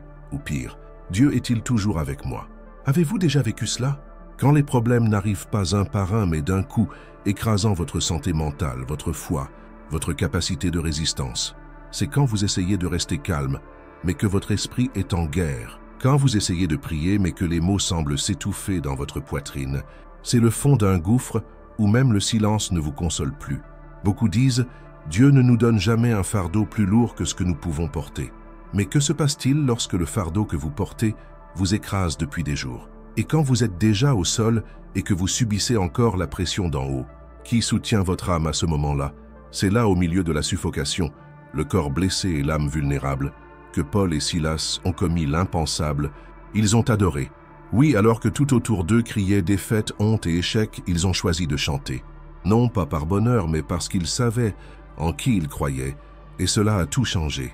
La Bible dit en Actes 16, 25, « Vers le milieu de la nuit, Paul et Silas priaient et chantaient des louanges à Dieu, et les autres prisonniers les écoutaient. » La suite est miraculeuse. Un tremblement de terre ébranle les fondations de la prison, les chaînes se brisent, les portes s'ouvrent. Mais le miracle a commencé avant cela. Il a commencé lorsque deux hommes ont décidé que la pression autour d'eux ne serait pas plus forte que la présence de Dieu en eux. Ce moment biblique révèle un secret spirituel que peu de gens comprennent. L'adoration au cœur de la souffrance n'est pas un déni de la réalité, mais une proclamation de foi. C'est déclarer que même si je ne vois aucune issue, il y a un Dieu qui est avec moi dans le chaos. C'est dire que, même sans comprendre la raison de mon emprisonnement, je choisis de faire confiance à celui qui détient la clé. Souvent, lorsque nous disons « je n'en peux plus », ce n'est pas seulement le corps qui est fatigué, mais l'âme, le cœur, la foi, et c'est là que l'adoration devient l'arme invisible qui soulève les cieux et brise les chaînes invisibles. Peut-être êtes-vous aujourd'hui confronté à une sorte de prison, non pas faite de barreaux, mais de pression. Des problèmes partout, des dettes qui ne veulent pas disparaître, des diagnostics médicaux qui ne changent pas, des proches qui ne comprennent pas, des portes qui restent fermées. Tout cela pèse sur vous. Vous êtes pris au piège sans être enchaîné. Et quand vous regardez autour de vous, vous ne voyez que l'obscurité. Mais si je vous disais que votre nuit n'est pas la fin? Et si je vous disais que Dieu entre encore dans les prisons et fait trembler les structures? Paul et Silas ne savaient pas que leur louange allait ébranler la prison. Ils ne louaient pas parce qu'ils savaient ce que Dieu ferait. Ils louaient parce qu'ils savaient qui était Dieu. Et cela leur suffisait. Ils n'attendaient pas d'être libérés pour chanter. Ils chantaient, comme s'ils étaient déjà libres intérieurement, même s'ils étaient enchaînés extérieurement. Voilà la vraie foi. Une foi qui soutient quand tout s'effondre autour d'eux, une foi qui ne dépend pas des circonstances, mais de la conviction. Une foi qui refuse de se laisser réduire au silence par la douleur. Combien de fois avez-vous cessé d'adorer Dieu parce que vous ne trouviez pas de réponse? Combien de fois êtes-vous resté silencieux, pensant que Dieu vous avait oublié? Et si votre adoration ne concernait pas seulement vous, mais aussi ceux qui vous écoutent? La Bible dit que les autres prisonniers écoutaient Paul et Silas. Peut-être que votre louange, même en larmes, est le seul espoir pour quelqu'un à vos côtés. Peut-être que Dieu utilise votre emprisonnement pour libérer ceux qui vous entourent. Il y a quelque chose de sacré dans l'adoration dans le noir, dans le fait de chanter avec des chaînes aux pieds, dans le fait de lever les mains, même sans force. Car dans ces moments-là, le ciel s'incline et le tremblement de terre de grâce commence. Si vous subissez des pressions de toutes parts, écrivez dans les commentaires « Même en prison, j'ai confiance en toi, Jésus ». Dites-le comme si vous refusiez de sombrer dans le désespoir. Comme pour dire « Je suis au milieu de la nuit, mais je sais que mon Dieu me soutient même ici ». Mais ce n'est pas tout. Il y a l'histoire d'une personne jetée dans l'oubli, trahie et abandonnée en silence. Et pourtant, Dieu écrivait le chapitre le plus important de sa vie. Ce qui s'est passé ensuite peut complètement changer votre perspective sur ce que vous vivez. Il fut vendu par ses propres frères, abandonné par ceux qui auraient dû le protéger. Loin de chez lui, sans personne autour de lui, Joseph connut très tôt le goût amer du rejet. Et pourtant, il resta ferme. Dans la maison de Potiphar, alors que tout semblait s'améliorer, une autre injustice survint. La calomnie, la fausse accusation, l'emprisonnement, être oublié par ses frères ne lui suffisaient pas. Maintenant, il allait aussi être lésé par ceux qui l'avaient recueilli, mais Joseph ne céda pas, du moins pas extérieurement, car à l'intérieur, quelque chose se resserrait. Profondément, des années de prison, oublié, invisible, ignoré même de ceux qui l'aidaient, car lorsqu'il interpréta le rêve de les chansons, une lueur d'espoir apparut. Il pensa, peut-être que maintenant quelqu'un se souviendra de moi, mais les chansons partit et l'oublia. C'est difficile de gérer l'attente quand on a des promesses, quand Dieu parle d'un avenir glorieux, mais que le présent est une prison. C'est déroutant de croire, d'obéir, de faire le bien, et pourtant tout semble s'écrouler. Joseph n'avait rien fait de mal. Pourtant il a été jeté dans des fosses, vendu, emprisonné, oublié. Avez-vous déjà ressenti cela? Comme si tout ce que vous aviez était une promesse, mais sans preuve de son accomplissement. Quand prier semble inutile, quand attendre ressemble à une punition, quand même la foi commence à s'affaiblir en vous. Le sentiment d'être oublié de Dieu est une douleur silencieuse, parce que personne ne le voit. Vous souriez, vous aidez, vous servez, mais intérieurement un cri étouffé résonne. « Et moi, Seigneur, te souviens-tu encore de moi ?» Parfois, la prison la plus cruelle n'est pas physique, mais émotionnelle, la prison de l'oubli. Quand tout le monde continue sa vie et que vous êtes là, figé dans le temps. Votre âme est prise au piège entre ce que Dieu a dit et ce que vous n'avez pas encore vu. Et dans ces moments-là, le silence de Dieu est assourdissant. C'est dans cette attente que beaucoup abandonnent, que beaucoup se croient abandonnés, qu'ils commencent à penser « peut-être que la promesse n'était pas pour moi, peut-être que j'avais tort, peut-être qu'il ne me soutient plus, mais voici une vérité qui doit éclater en vous. Le silence de Dieu n'est jamais une absence, c'est une stratégie, car pendant que Joseph attendait, Dieu déplaçait des pièces invisibles. Pendant que Joseph était silencieux en prison, Dieu préparait le trône en Égypte. Comprenez-vous cela? Ce qui semblait être un retard était une préparation. Ce qui semblait être un oubli était une prise de position. Dieu n'avait pas oublié Joseph. Il construisait un scénario où la libération serait bien plus que personnelle. Elle serait nationale. Et lorsque le moment fut venu, non seulement la prison fut ouverte, mais Joseph fut élevé au rang de gouverneur d'Égypte. Il ne se contenta pas de sortir de prison. Il assuma l'autorité sur le pays même qu'il avait auparavant retenu captif. C'est ce que Dieu fait lorsque nous maintenons notre foi, même lorsque tout semble au point mort. Et lorsque Joseph retrouve enfin les frères qui l'avaient trahi, il dit dans Genèse 50:20, « Vous aviez projeté de me faire du mal, mais Dieu l'a changé en bien. » Joseph comprit. Toute la douleur, toute l'attente, tout le silence faisaient partie d'un dessein plus grand. Et vous? Croyez-vous vraiment que l'oubli apparent de Dieu est en réalité une sollicitude déguisée? Est-il possible d'avoir confiance quand rien ne semble logique? Se pourrait-il que votre attente soit précisément le moment où Dieu œuvre le plus pour vous, même si vous ne le voyez pas? Le grand problème n'est pas d'attendre, mais d'attendre sans confiance. Il s'agit d'essayer de comprendre ce que Dieu accomplit encore, mais la vraie foi s'épanouit dans l'obscurité. La foi authentique chante sans public. La foi mature adore même lorsque le ciel semble silencieux.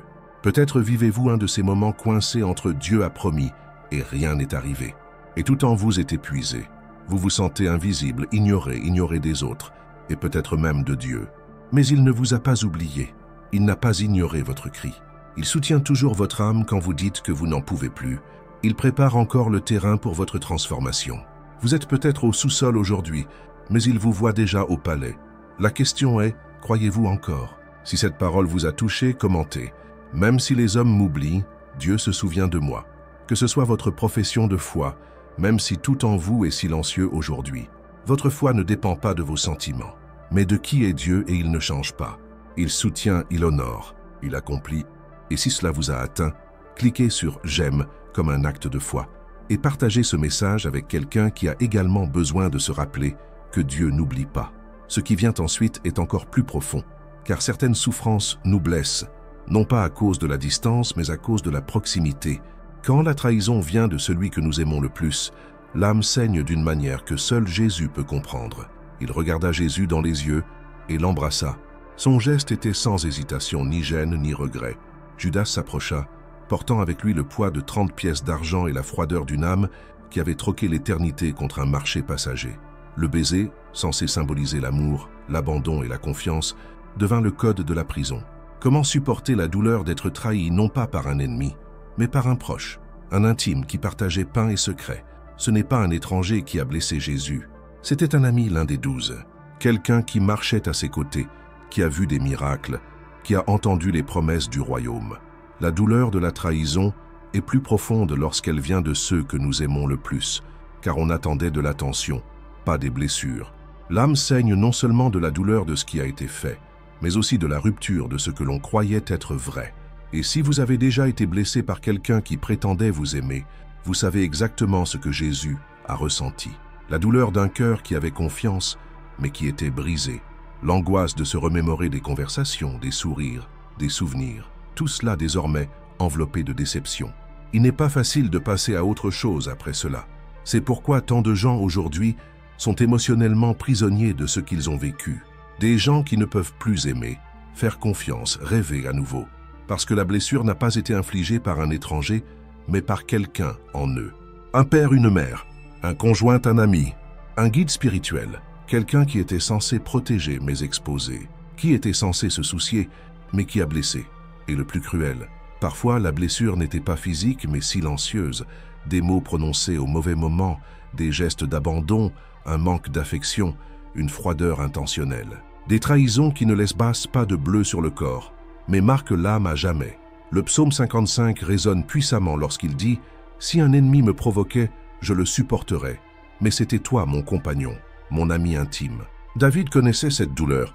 Lui aussi a été trahi par un proche, un ami avec qui il partageait secrets, foi, conseils spirituels, le genre d'amitié qui semblait invincible jusqu'au moment de la trahison. David brise son âme devant Dieu, sans chercher à cacher sa douleur, mais en la soumettant dans la prière. Et c'est peut-être la première étape pour ceux qui ont été trahis par quelqu'un qu'ils devraient y protéger. cessez de faire comme si tout allait bien. Car la douleur de la trahison paralyse, enivre, fige les émotions, et Dieu n'attend pas que vous la lui cachiez. Il veut guérir, mais il n'y a pas de guérison sans révélation. Il n'y a pas de restauration sans vérité. Jésus a également connu une autre forme de trahison. Pierre, celui qui avait juré de ne jamais l'abandonner, l'a renié 3 fois.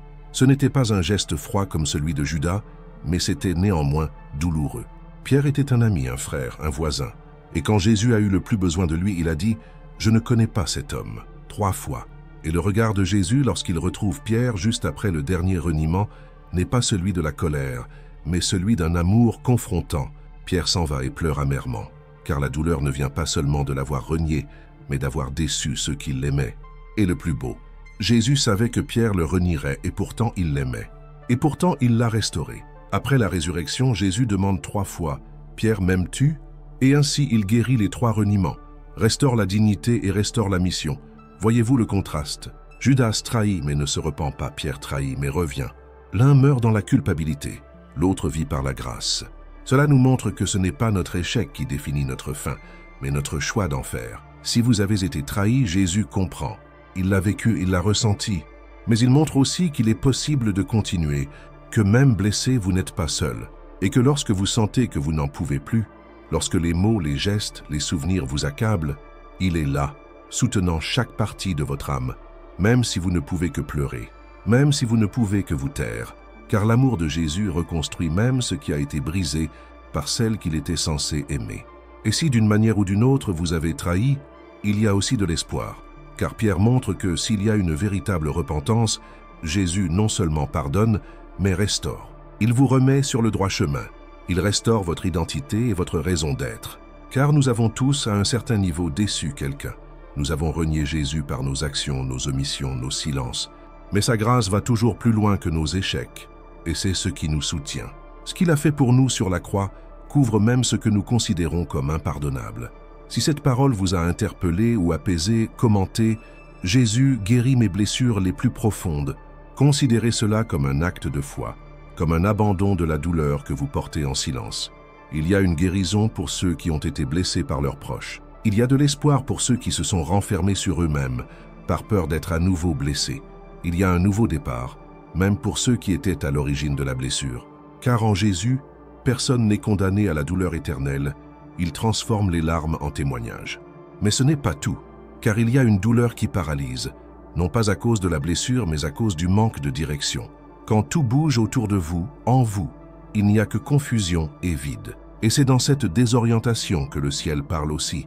Ce qui vient ensuite pourrait bien être exactement ce que votre âme cherche depuis si longtemps. ChatGPT a dit « Il quitta la maison sans un regard en arrière ». L'un des règles de l'attente, des limites, de ce qui semblait insignifiant, le cœur du cadet battait fort mais sa tête était remplie de projets et de rêves qui se déformaient en lui. Il croyait que ce qui lui manquait dans la vie, c'était la liberté, c'était l'autonomie, c'était la distance. Alors il demanda sa part d'héritage. Son père était toujours en vie, la maison était toujours debout, la table était encore chaude, mais il voulait partir. Et il le fit, et il prit tout. Il prit ses biens, ses attentes, son nom de famille, et il partit tenter de construire au loin ce qu'il pensait ne pouvoir trouver qu'en dehors de la présence de son père. Peut-être se sentait-il simplement perdu chez lui. Comme beaucoup aujourd'hui, entourés de murs avec tout apparemment stable à l'extérieur, mais sans but dans leur âme. Et il ne fallut pas longtemps avant que tout ne s'écroule. La Bible raconte qu'après avoir tout dépensé dans une vie insouciante, une grande famine s'abattit sur le pays, et il commença à se sentir dans le besoin. Il chercha un abri, il chercha de quoi se nourrir, il chercha la dignité, mais il trouva une porcherie, il trouva le mépris, il trouva la solitude. Assis parmi les porcs, aspirant à leur nourriture, il eut un instant de lucidité. Il se souvint de sa maison, de son pain, de son père, et il se dit « Combien de mercenaires de mon père ont de quoi manger et moi je meurs de faim ?» C'était plus qu'un estomac vide, c'était une âme affamée, c'était un cœur épuisé, c'était un esprit désorienté. Il comprit qu'il devait retourner chez lui, même sans savoir s'il serait accepté, même sans savoir s'il aurait une place. Combien de personnes aujourd'hui éprouvent exactement ce même sentiment? Elles savent qu'elles se sont éloignées de leur essence, qu'elles ont essayé de construire par elles-mêmes, qu'elles ont cherché la satisfaction loin de l'éternité. Et maintenant, le cœur brisé et l'esprit sans repère, Elle se demande s'il est encore temps de revenir, s'il y a encore de la grâce pour ceux qui ont gâché des occasions, s'il y a encore des bras ouverts pour ceux qui ont rompu les liens. Que faisons-nous lorsque nous réalisons que nous sommes trop loin, sans la force de revenir? Le fils prodigue est revenu, mais le détail le plus puissant de cette histoire se trouve dans Luc 15:20. Comme il était encore loin, son père le vit et fut ému de compassion. Il courut se jeter à son cou et l'embrassa. C'est bien plus qu'une réunion de famille. C'est la révélation d'un père qui voit le cœur repentant, même lorsque nos pieds sont encore loin. Réalisez-vous la puissance de cette image. Le fils n'avait pas encore terminé son voyage de retour. Il était encore loin, mais le père était déjà là, déjà à l'observer, déjà à l'attendre, déjà à avancer vers lui. Cela rompt avec la logique religieuse qui dit que Dieu n'agit que lorsque l'on atteint le bon endroit, qu'il ne tend la main que lorsque l'on est suffisamment pur, qu'il ne restaure que lorsque l'on le mérite. Non, la grâce coule, la miséricorde répond, la compassion embrasse avant même l'explication. Le fils ne pouvait que dire « J'ai péché contre toi », et le père commandait déjà les plus beaux vêtements, des sandales neuves et une bague à son doigt, car, pour Dieu, peu importe à quel point on s'est éloigné du droit chemin. Ce qui compte, c'est quand votre cœur décide de revenir. Et vous, avez-vous déjà ressenti cela, sans direction, comme perdu, comme si la vie continuait mais que vous restiez bloqué? Nombreux sont ceux aujourd'hui qui éprouvent ce sentiment d'errance spirituelle, émotionnelle et professionnelle, ceux qui font tout bien en apparence, mais ne savent plus pourquoi ils le font. Ceux qui sont en couple, mais ne se sentent plus connectés. Ceux qui vont à l'église, mais ne ressentent plus de présence. Ceux qui travaillent, mais ne voient plus de sens. Ceux qui prient, mais ne croient plus que Dieu les écoute. Le manque de direction est une douleur silencieuse. Elle ne crie pas, mais elle est pénible. Elle ne déchire pas, mais elle ronge. Et la bonne nouvelle? Dieu reste le même Père qui observe de loin, puis intervient. Il n'attend pas que vous soyez complètement prêt. Il ne veut que la sincérité. Il ne veut que la vérité. Il veut seulement que votre cœur soit brisé et que vous disiez « Père, j'ai péché ». Et à cet instant, il couvre votre nudité émotionnelle de nouveaux vêtements. Il échange votre honte contre l'honneur. Il vous sort de la porcherie de la confusion mentale et vous remet à la table de l'identité. Et il vous dit « Tu es mon fils et les enfants ne vivent pas dans les poubelles ». Les enfants reviennent à la maison. Peut-être que quelqu'un vous a dit que vous étiez trop loin, qu'il n'y avait pas d'issue, qu'il était trop tard, que vous ne redeviendrez plus jamais celui que vous étiez. Mais que diriez-vous si je vous disais que ce qu'on vous a dit sur vos erreurs est incomplet, que la voix de la culpabilité et du jugement n'est pas celle du Père, car le Père ne reste pas les bras croisés, il est en mouvement. Il vient à votre rencontre, il vous suffit de faire le premier pas en arrière, et même si ce pas est hésitant, il est prêt à parcourir le reste du chemin pour vous. Si ce message vous a profondément touché, commentez « Père, je veux revenir ». Écrivez-le comme un acte de foi, comme si vous cherchiez à être à nouveau retrouvé par Dieu. Votre confusion n'est pas la fin. Votre éloignement n'est pas irréversible. Il y a un chemin de retour, et le Père vous attend toujours. Mais ce n'est pas tout, car il y a quelque chose que peu de gens réalisent à propos de l'état d'une âme brisée. Ce n'est pas seulement la perte de direction, c'est la perte de soi. Et ce qui vient ensuite pourrait bien être ce qui reconstruira votre identité la plus profonde. David avait déjà vaincu des géants, abattu des armées et conquis des royaumes. Il était considéré comme un homme selon le cœur de Dieu. Il possédait la gloire, l'honneur et une position sociale élevée, mais aucun de ces titres n'empêcha son âme de se briser intérieurement. Aucune couronne n'est assez forte pour protéger quelqu'un d'un effondrement intérieur. L'homme qui jouait autrefois de la harpe pour apaiser les tourments de Saül était désormais tourmenté par ses propres fantômes.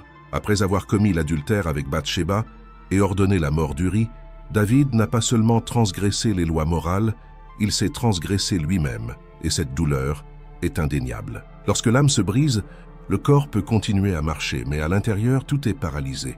Peut-être connaissez-vous ce genre de douleur, non pas celle qui hurle, mais celle qui vous consume silencieusement, celle qui vous fait sourire aux autres, mais pleurer intérieurement, celle qui vous fait douter de votre intégrité. C'est ce genre de douleur qui a poussé David à écrire l'un des psaumes les plus profonds et les plus vulnérables de la Bible, le psaume 51. Il ne l'a pas écrit au sommet de sa royauté, mais dans l'abîme de sa culpabilité. Il n'a pas cherché à justifier son erreur, ni à se cacher derrière sa position ou son rôle. Il a ouvert son âme et a dit « Ô Dieu, crée en moi un cœur pur et renouvelle en moi un esprit bien disposé. » Il savait qu'il était inutile de réparer les murs extérieurs lorsque les fondations étaient fissurées, L'âme a besoin d'être reconstruite, pas d'être refaite. Et le verset qui traverse les générations et devient une promesse pour ceux qui sentent qu'il n'y a plus rien à réparer est celui-ci. Ô Dieu, tu ne mépriseras pas un cœur brisé et contrit. David dit, Dieu ne méprise pas ceux qui savent aussi briser. Dieu ne rejette pas ceux qui ne font pas semblant d'aller bien. Dieu n'ignore pas les larmes sincères. Et pourquoi est-ce si puissant? Parce que nous vivons dans une culture qui idolâtre la performance, qui valorise ceux qui semblent toujours forts, qui célèbre ceux qui ne faillissent jamais. Mais dans le royaume de Dieu, ce qui est brisé peut devenir précieux. Ce qui est fêlé peut être restauré plus magnifiquement qu'avant. Nombreux sont ceux qui vivent aujourd'hui avec l'âme brisée, des personnes trahies qui n'ont plus jamais pu faire confiance, des personnes qui ont perdu un être cher et ne se sont plus jamais senties entières, des personnes qui ont sombré dans le péché et n'ont plus jamais cru que Dieu pouvait les utiliser, des personnes blessées intérieurement, mais qui survivent chaque jour en pilotage automatique. Et dans cet état, elles commencent à croire que Dieu ne regarde que les parfaits, qu'il n'utilise que les saints, qu'il ne restaure que ceux qui ne se sont pas trop égarés. Mais que diriez-vous si je vous disais que ce qui attire le plus le regard de Dieu, c'est précisément le cœur brisé? Jésus n'est pas venu pour les bien portants, mais pour les malades. Il n'est pas venu pour l'intégralité, mais pour les brisés. Il n'est pas effrayé par votre désordre intérieur. Il ne s'éloigne pas de votre douleur. Il s'approche de votre poussière, de vos larmes, de vos cris étouffés, et il dit « Je vous soutiens ». Car il existe une force qui naît seulement lorsque tout s'écroule. Il existe une foi qui ne s'épanouit que dans la crise. Il existe une confiance qui ne mûrit que dans le désert. Quand tout se brise, soit on se perd, soit on capitule. Et c'est dans le capitulation que commence la reconstruction. L'âme de David a été restaurée, non pas parce qu'il était roi, mais parce qu'il était sincère. Il n'a pas cherché à manipuler Dieu avec des croyances religieuses. Il est allé droit au but. « J'ai péché contre toi ». Et cela a ouvert la porte à un nouveau départ. Peut-être essayez-vous de vivre comme si de rien n'était, mais Dieu ne restaure pas ce que nous cachons. Il guérit ce que nous abandonnons. Abandonnez-lui aujourd'hui cette âme lasse, cet esprit confus, ce cœur blessé. David a subi une lourde chute, mais il a été restauré, non pas parce qu'il le méritait, mais parce qu'il s'est humilié. Et la parole est claire. Dieu résiste aux orgueilleux, mais il fait grâce aux humbles. Si ce mot vous a touché, commentez. Seigneur, restaure mon âme. Écrivez ceci comme un acte d'abandon, comme quelqu'un qui reconnaît avoir essayé seul pendant trop longtemps, mais qui sait que seul Dieu peut reconstruire de l'intérieur ce que personne ne voit de l'extérieur. Et si cela vous a déjà touché, ce qui vient ensuite peut tout transformer. Car quand on pense qu'il n'y a pas d'issue, Dieu prépare un chemin que personne n'avait imaginé. Être pris au piège est l'un des sentiments les plus angoissants de la vie. On regarde d'un côté et l'on voit la mer infranchissable. En se retournant, on constate que les ennemis approchent. Il n'y a ni porte, ni fenêtre, ni issue visible. L'âme s'écrie silencieusement « Je ne vois aucune issue ». Telle était la réalité d'Israël quelques jours seulement après avoir finalement quitté l'Égypte. Délivrés par une main puissante, ils ont vu les plaies frapper leurs oppresseurs, ont marché sous la conduite de Moïse, et pourtant, ils se sont retrouvés dans une impasse. D'un côté, la mer, de l'autre Pharaon et son armée. Dans leurs âmes, le désespoir. Et dans leur cœur, le doute. Dieu nous a-t-il amenés ici pour mourir? C'est la question qui résonne chez beaucoup aujourd'hui, ceux qui se sentent étouffés par les factures, les diagnostics médicaux, une crise familiale, une tristesse que personne ne comprend, ceux qui ont atteint un point dans leur vie où tout semble bloqué, sombre et silencieux. Et la question revient, si Dieu m'aime, pourquoi m'a-t-il mis dans cette situation? Le peuple se plaignait, accusait et murmurait, mais la réponse de Dieu vint par l'intermédiaire du chef qu'il avait lui-même suscité. Moïse dit « L'Éternel combattra pour vous, seulement taisez-vous ». Cette phrase a une puissance spirituelle incalculable, car ce n'était pas une suggestion. C'était une déclaration prophétique. Dieu disait « Tu ne combattras pas avec l'épée. La bataille ne t'appartient pas, elle est à moi ». Combien de fois dans les moments de désespoir, essayons-nous de tout résoudre par nos propres forces, notre propre maîtrise, notre propre logique. Mais il est des batailles que seul le ciel peut gagner. Et il y a des moments où notre plus grande épreuve de foi est de rester silencieux et de croire qu'il est à l'œuvre, même lorsque nous ne le voyons pas, ne le ressentons pas, ne le comprenons pas. Et puis, Dieu ordonne l'impensable, dit au peuple de marcher. Comment marcher vers la mer? Comment avancer vers l'impossible? Mais c'est exactement ce qu'exige le surnaturel, avancer vers ce qui paraît insensé aux yeux des humains. Et lorsque Moïse étend son bâton, la mer se fend. Dieu crée une issue là où il n'y en avait pas. Des chemins apparaissent là où auparavant il n'y avait que désespoir. Des passages se forment là où il semblait y avoir une fin. C'est la spécialité de Dieu qui vous soutient quand vous sentez que vous n'en pouvez plus. Il n'écarte pas la mer, il la fend. Il n'évite pas l'ennemi, il le vainque. Il ne lève pas le siège. Il montre que le siège n'est pas plus grand que sa présence. Peut-être êtes-vous arrivé à ce point précis, au bord de l'effondrement, avec tout qui vous encercle. Vos ressources sont peut-être épuisées, vos forces épuisées, vos plans échoués. Vous avez essayé de contrôler, de fuir, de supporter, mais vous avez atteint vos limites. Et maintenant, il ne vous reste plus qu'à faire confiance, croire que même sans issue, Dieu a une solution. Même sans force, il continue de soutenir.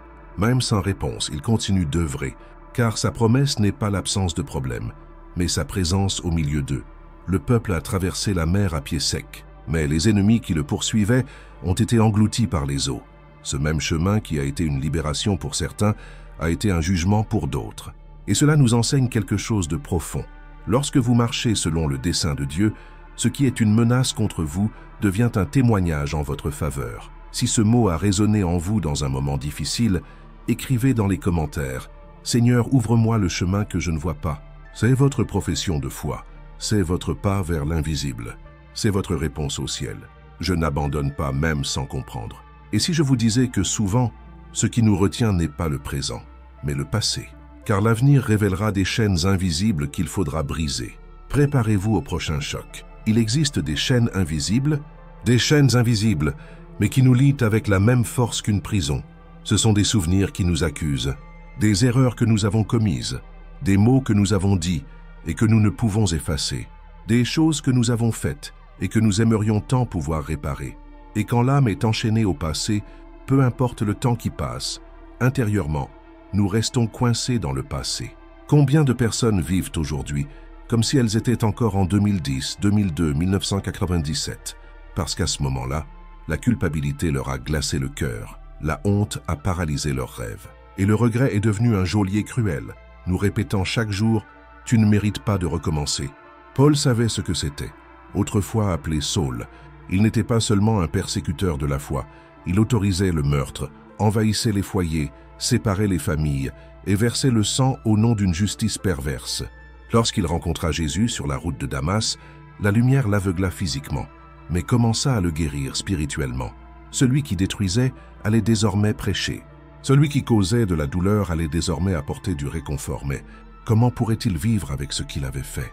Comment dormir la nuit en sachant combien de vies avaient été blessées par ses mains? Comment pourrait-il aller de l'avant si chaque fois qu'il fermait les yeux, le passé le hantait? C'est peut-être précisément la douleur que vous portez aujourd'hui. Vous essayez d'avancer, de construire une nouvelle histoire, de croire que Dieu a des projets pour vous. Mais au fond de vous, une voix vous murmure « Tu ne le mérites pas. Tu as tout gâché ». C'est l'une des stratégies les plus perverses de l'ennemi, transformer nos souvenirs en armes contre nous-mêmes. Car s'il ne peut pas vous détruire par le péché présent, il tentera de vous enchaîner au péché passé. Et c'est là que la parole de Dieu intervient, telle une épée libératrice. Dans Philippiens 3,13, Paul écrit « Oubliant ce qui est derrière et me portant vers ce qui est devant, je cours vers le but. Ce n'est pas de l'amnésie, ce n'est pas nier ce qui s'est passé, c'est choisir de ne plus vivre sous la culpabilité de ce qui a déjà été pardonné. C'est croire que le sang de Jésus ne couvre pas seulement une partie, mais tout. Mais pourquoi est-il si difficile d'accepter le pardon de Dieu? Pourquoi la douleur revient elle-même après avoir prié, pleuré et confessé? Parce que souvent ce n'est pas Dieu qui se souvient encore, c'est nous. Il nous a déjà jetés dans la mer de l'oubli, mais nous persistons à y plonger, à chercher ce qui était enfoui et à raviver ce qui était déjà mort. Et cela nous prive de notre force, cela affaiblit notre foi, cela nous donne l'impression de ne plus pouvoir le supporter, que nous n'avons pas droit à un nouveau départ, que son soutien n'est pas pour nous, mais seulement pour les autres. Et c'est un mensonge. Car le même Dieu qui a appelé Paul est le même Dieu qui vous appelle aujourd'hui, le même Dieu qui a transformé un meurtrier en apôtre est celui qui vous regarde et vous dit « Je te soutiens », même quand tu ne crois plus en toi. La véritable libération ne commence pas par l'oubli. Elle commence lorsque nous décidons de cesser de vivre comme si notre passé était plus fort que la croix. Lorsque nous comprenons que la douleur d'hier n'a aucune autorité pour nous voler la promesse de demain. Lorsque nous acceptons que nous ne sommes pas définis par nos erreurs, mais par ce que Christ a fait pour nous. Paul aurait pu se cacher. Il aurait pu dire « Je ne suis pas digne. Comment puis-je prêcher à ceux dont j'ai persécuté les familles ?» Mais il a choisi d'obéir malgré la peur, malgré les souvenirs, malgré les cicatrices. Et cela nous enseigne quelque chose de puissant. Dieu ne choisit pas ceux qui ont un passé pur, il purifie ceux qu'il choisit. Vous pourriez même avoir l'impression de ne plus pouvoir supporter de lutter contre ces souvenirs. Vous pourriez penser que votre histoire est trop souillée pour être restaurée. Mais la croix n'est pas un symbole de perfection, c'est un symbole de rédemption. Et ce qui a été brisé peut être reconstruit, ce qui était souillé peut être purifié, ce qui semblait condamné peut être racheté. Car ce qui compte, ce n'est pas ce que vous avez fait, mais ce que Jésus a fait. Si ce mot vous a parlé, écrivez dans les commentaires « Mon passé ne définit pas mon avenir », que cela soit votre acte de foi, votre libération publique de la culpabilité, votre choix d'avancer vers le but que Dieu a encore pour vous. Mais il y a quelque chose de plus profond, car parfois ce n'est pas le passé qui nous retient.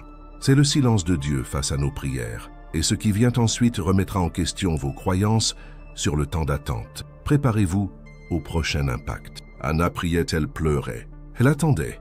Elle répétait comme un cycle, un scénario apparemment sans fin. Année après année, la même scène. La femme de foi agenouillée au temple, demandant au Seigneur ce que son cœur ne pouvait plus supporter en silence. Un enfant. Un rêve, une promesse. Mais la réponse ne venait jamais. Et le temps passait comme un ennemi cruel, lui rappelant au visage le sentiment que Dieu écoutait les autres, mais pas elle. Cette aide divine lui venait des histoires des autres, tandis que sa propre douleur était ignorée à l'autel. Anna savait ce que c'était que de prier avec un cœur brisé. Il savait ce que c'était que d'essayer de croire, même quand le monde entier hurlait « Ça fait trop longtemps, abandonne ». C'est peut-être aussi votre réalité. Vous avez demandé avec foi, pleuré, vous êtes vidé de vous-même devant Dieu.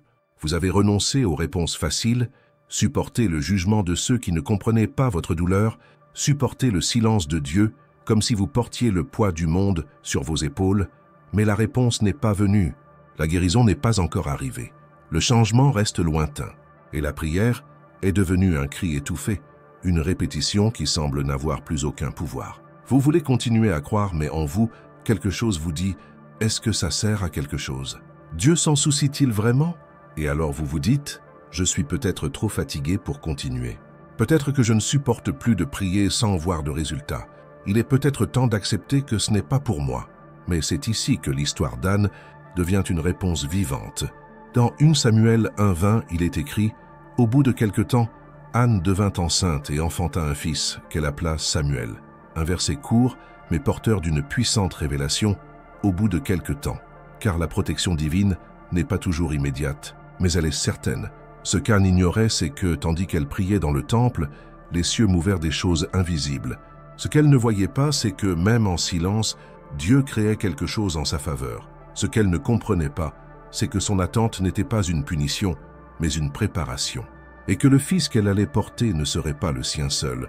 Ce serait un prophète qui marquerait l'histoire d'Israël. Et si la même chose vous arrivait? Et si le retard n'était pas un rejet, mais une construction? Et si le silence était Dieu qui vous disait « Aie confiance, car ce que je fais en secret vaudra toutes vos larmes ».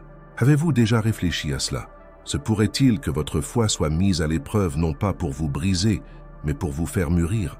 Se pourrait-il que vous soyez sur le point de vivre une expérience si grandiose que, si elle survenait avant votre temps, vous ne pourriez la soutenir? Anna pleurait, car elle se sentait oubliée. Mais Dieu attendait simplement le bon moment, pas le temps du calendrier humain. Le temps du but, car la promesse doit venir lorsque le cœur est prêt, lorsque le ventre est fortifié, lorsque l'âme est en phase avec la mission. Certains ont cessé de prier parce qu'ils pensaient que Dieu était silencieux, mais en vérité il écrivait une réponse plus grande que la prière. Anne a demandé un fils, Dieu a donné un prophète. Elle voulait combler le vide de son cœur. Dieu voulait remplir une nation de sa voix. Cela nous montre que l'aide divine ne prend souvent pas la forme attendue, elle prend la forme du ciel. Par conséquent, même lorsque vous sentez que vous n'en pouvez plus, même lorsque votre âme implore des réponses, même lorsque tout semble s'être arrêté, ayez confiance. Le Père continue de soutenir vos jours. Ce que vous percevez comme de l'espoir, il l'appelle préparation. Ce que vous ressentez comme de la douleur, il le transforme en destinée. Si ce message a touché votre âme, écrivez dans les commentaires « Même si cela prend du temps, je ferai confiance ». Que ce soit votre déclaration spirituelle de persévérance, même en silence. Votre cri écrit vers le ciel, Seigneur, je suis toujours là. Et cela nous conduit à une révélation encore plus profonde, car même lorsque nous sommes émotionnellement épuisés, au plus fort de tout, une invitation vient toujours d'en haut. Et ce que vous allez entendre dans l'instant suivant pourrait complètement changer votre perception du soulagement que Dieu veut déverser dans votre vie. Il savait qu'il ne pouvait plus continuer. Et il le savait non pas par manque de foi, mais parce que la fatigue de son âme était déjà plus grande que tout effort humain. Ses pensées étaient désorganisées, son corps épuisé, et même la prière était devenue un effort pénible. C'était comme si chaque cellule criait au soulagement. Mais au milieu du vide le plus profond, il entendit des paroles qui allaient tout changer. « Venez à moi, vous tous qui peinez et qui êtes chargés, et je vous donnerai du repos. » Matthieu 11, 28. Jésus n'a pas dit « Venez à moi, vous qui êtes forts ». Il n'a pas non plus dit « Venez à moi, vous qui avez vaincu ». Il a appelé précisément ceux qui étaient à terre, ceux qui n'avaient plus aucune force, ceux qui se sentaient s'effondrer intérieurement, et c'est ainsi que cet homme est tombé à genoux, non par révérence, mais parce qu'il ne pouvait plus supporter son propre poids.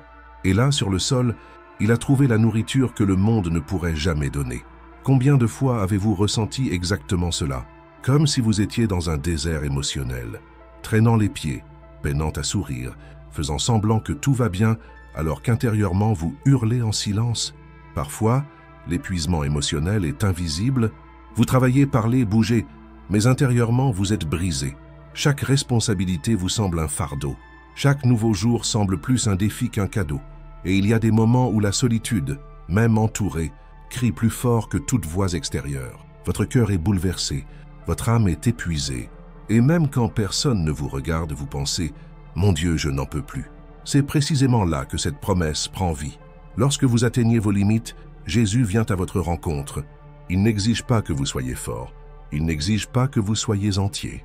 Il dit simplement « Viens », car la subsistance divine ne dépend pas de votre force mais de votre abandon. Et c'est libérateur, car vous n'avez plus besoin de faire semblant d'être fort. Vous pouvez simplement être honnête. Vous pouvez dire « Seigneur, je suis fatigué ». Vous pouvez confesser « Ma foi est faible ». Vous pouvez admettre « J'ai besoin d'être porté ». Et il vous répondra avec amour « Je te soutiens ». La vérité, c'est que l'épuisement émotionnel naît souvent de combats invisibles, de blessures qui ne saignent pas à l'extérieur, mais qui laissent l'âme en ruine, de personnes qui vous ont déçu, de promesses non tenues, d'objectifs non atteints, de traumatismes que vous portez encore en silence. Et quand tout cela s'accumule, même respirer devient difficile, même sortir du lit demande du courage. C'est dans ce lieu sombre de l'âme que Jésus entre comme lumière, non pas pour exiger mais pour soulager, non pas pour juger mais pour accueillir. Il dit « Prenez mon joug sur vous et recevez mes instructions, car je suis doux et humble de cœur, et vous trouverez le repos pour vos âmes. » Matthieu 11, 29. Le repos, c'est ce qu'il promet, un soulagement profond qui va au-delà du physique. C'est un soutien qui guérit de l'intérieur, et peut-être êtes-vous si fatigué que même y croire vous semble difficile. Mais la vraie foi ne naît pas au sommet, elle naît dans la vallée. Quand tout est sombre, quand tout semble perdu, quand vous vous abandonnez simplement et dites « Jésus, je n'y arrive plus seul », c'est à ce moment précis qu'il vient avec soulagement, avec la paix, avec le rafraîchissement, avec une touche invisible mais transformatrice. Et vous commencez à réaliser que même quand vous ne le ressentiez pas, il était là. Même quand tout semblait dénué de sens, il soutenait chaque seconde de votre histoire. Si ce mot vous a touché, écrivez dans les commentaires « Jésus, porte-moi dans tes bras ». Faites de cette phrase votre cri, votre abandon, votre prière silencieuse mais puissante. Que cette déclaration soit un acte de foi. Même fatigué, vous dites « J'ai confiance que le Seigneur me soutient ». Et maintenant, le cœur plus léger et l'âme touchée, souviens-toi de ceci. Tu n'auras pas toujours la force, mais tu auras toujours un Dieu qui te portera. Et cela change tout. Si vous êtes arrivé jusqu'ici, c'est parce que quelque chose en vous réclame du soulagement. Parce que la fatigue de votre âme ne peut plus être ignorée. Peut-être que personne ne sait ce que vous portez. Peut-être que personne n'a idée de la guerre silencieuse que vous menez chaque jour. Mais Dieu le sait, il a vu chaque larme cachée. Il a ressenti chaque poids qui vous écrasait intérieurement. Et même lorsque vous pensiez abandonner, il a murmuré « Je suis toujours là. Je te soutiens ». Ce message n'est pas venu par hasard, c'est une réponse. Une réponse à vos prières restées sans réponse, au silence douloureux, au jour où vous pensiez « Je n'en peux plus ». Aujourd'hui, le Seigneur vous a rappelé qu'il ne vous appelle pas parce que vous êtes fort, mais parce qu'il veut être votre force. La promesse demeure vivante. Il donne du repos à ceux qui sont fatigués. Il porte les faibles. Il renouvelle ceux qui sont tombés. Ce que vous avez entendu ici est plus que des mots. C'est le souffle de l'Esprit qui dit « Mon enfant, il y a encore de l'espoir ». Et si ce message vous est parvenu, ne le gardez pas pour vous. Respirez profondément. Fermez les yeux, car le temps est venu pour nous de prier ensemble. Et ce n'est pas n'importe quelle prière. C'est un cri profond, un cri de l'âme, un abandon total. Peu importe si vous vous sentez indigne, si vous vous êtes égaré, si vous avez péché, si vous êtes tombé. Cette prière s'adresse à ceux qui ont le courage de dire « Jésus, j'ai besoin de ton secours ». Que ces mots soient de vôtres. Et priez avec moi. Seigneur Jésus, je viens à toi avec tout ce que je suis. Blessé, fatigué, accablé. Je me sens petit, perdu, épuisé. Mais malgré tout, je viens, parce que tu m'as appelé, parce que ta voix m'a atteint au milieu du chaos, et m'a dit qu'il y a du repos en toi. Je remets tout ce qui me pèse. Je remets mes angoisses, mes peurs, mon esprit fatigué, mon âme brisée. Libère-moi de tout ce qui m'entrave, Seigneur. Libère-moi de la culpabilité, des blessures, des traumatismes qui me font encore mal. Renouvelle ma force, restaure ma foi, et apprends-moi à me reposer en toi. Que ta paix envahisse chaque recoin de mon être et que ta présence soit mon refuge. Je confesse de ma bouche et je crois de mon cœur. Tu es mon soulagement, ma subsistance, mon salut. Au nom de Jésus, Amen. Si cette prière vous a parlé, c'est que Dieu est à l'œuvre dans votre vie. Il vous a amené ici parce que vous aviez besoin de vous rappeler que vous n'êtes pas seul. Si ce message vous a interpellé, ce que vous découvrirez dans la vidéo pourrait bien changer votre vie. Ne partez pas sans l'avoir vu, car la suite pourrait bien être la goutte d'eau qui fera déborder le vase. Quelque chose de puissant vous attend, une révélation encore plus profonde qui complète tout ce que vous avez entendu ici. Cette vidéo est la continuation spirituelle de la guérison qui a commencé dans votre cœur aujourd'hui. Commentez ici. J'ai réussi à aller jusqu'au bout. C'est plus qu'une simple phrase. C'est une déclaration de foi, un acte de courage, un témoignage public que vous avez enduré, que vous avez été touché et que vous attendez davantage de Dieu. Partagez ce message avec quelqu'un qui est aussi fatigué que vous. Soyez le pont qui ramène une nouvelle vie. Peut-être que quelqu'un que vous connaissez est au bord du gouffre. Et cette vidéo pourrait être pour lui l'étreinte divine. Et abonnez-vous à la chaîne. Pas seulement pour vous, mais pour tous les moments futurs que Dieu veut déverser dans votre vie à travers ces messages. Chaque nouvelle vidéo sera une clé, un renouveau, une réponse. Votre abonnement n'est pas un simple clic, c'est un geste de gratitude, un engagement envers votre foi et une façon de dire « Je veux plus de Dieu ». Recevez cette promesse comme votre dernier saut. Mais ceux qui espèrent en l'Éternel renouvellent leur force. Ils prennent leur essor comme les aigles. Ils courent sans se fatiguer. Ils marchent sans défaillir. Ésaïe 40, 31, vous n'êtes pas seul. Il vous soutient, et ce qui vient ensuite pourrait être le renouveau que votre âme réclame tant. Ne le manquez pas. Regardez maintenant.